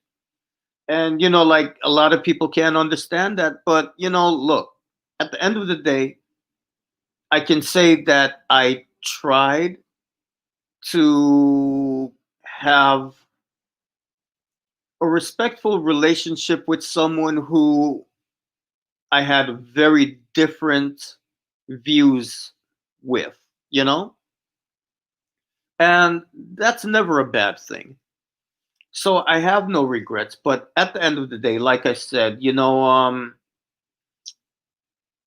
the people that you associate with, that you have in your sphere, they do have an influence on your life, your mental health, your energetic health. And I just don't want to be around people like that. I mean, like I said, when he decided to to befriend Antonio, nah, that was just too toxic. And I was like, you know what? I just don't need that kind of stuff in my life. And yeah, I got a little sloppy there for a while because I was grieving, So yeah, I was on some of these live streams. Yeah, I was a wild man. But it is what it is. I mean, the grieving process is different for everyone, and it's something you go through. But at the end of the day, I decided that, you know what, I want to go back to being who I really am. And I can't be who I really am or true to my real self if I'm getting caught up in YouTube drama and all of this sloppy shit, like, nah, I have to move away from that because that's not who I really am. And so 2020, I made that video. I was really supposed to have made it like days before, but like I said, it's not a priority in my life. I have a real life, you know? And all of this stuff comes way down on the totem pole, which is why I don't do more video content. I'm busy. I have a life. But, all of that crazy bullshit, listen, that is 2020. And 2021, it's a new year, new life, new day. And I want my channel to be a positive place. I want it to be a place where people can feel comfortable to have conversations like we did tonight. It's like it started off talking about Kem, and then we just went into so many other interesting things. And that's what I want my channel to be about. I want it to be a place where people can come and communicate with each other. We can learn from each other, uplift each other. That's who I am. Kem wants to sit there and talk about big black cock for the next 10 years. I mean, like, you know what? Knock yourself out. I don't need to be a part of that. So it is what it is. And with that, everybody, thank you for, the few people. I didn't think I was going to have anybody watching it all, but thank you all for stopping by. And I will catch you all the next time.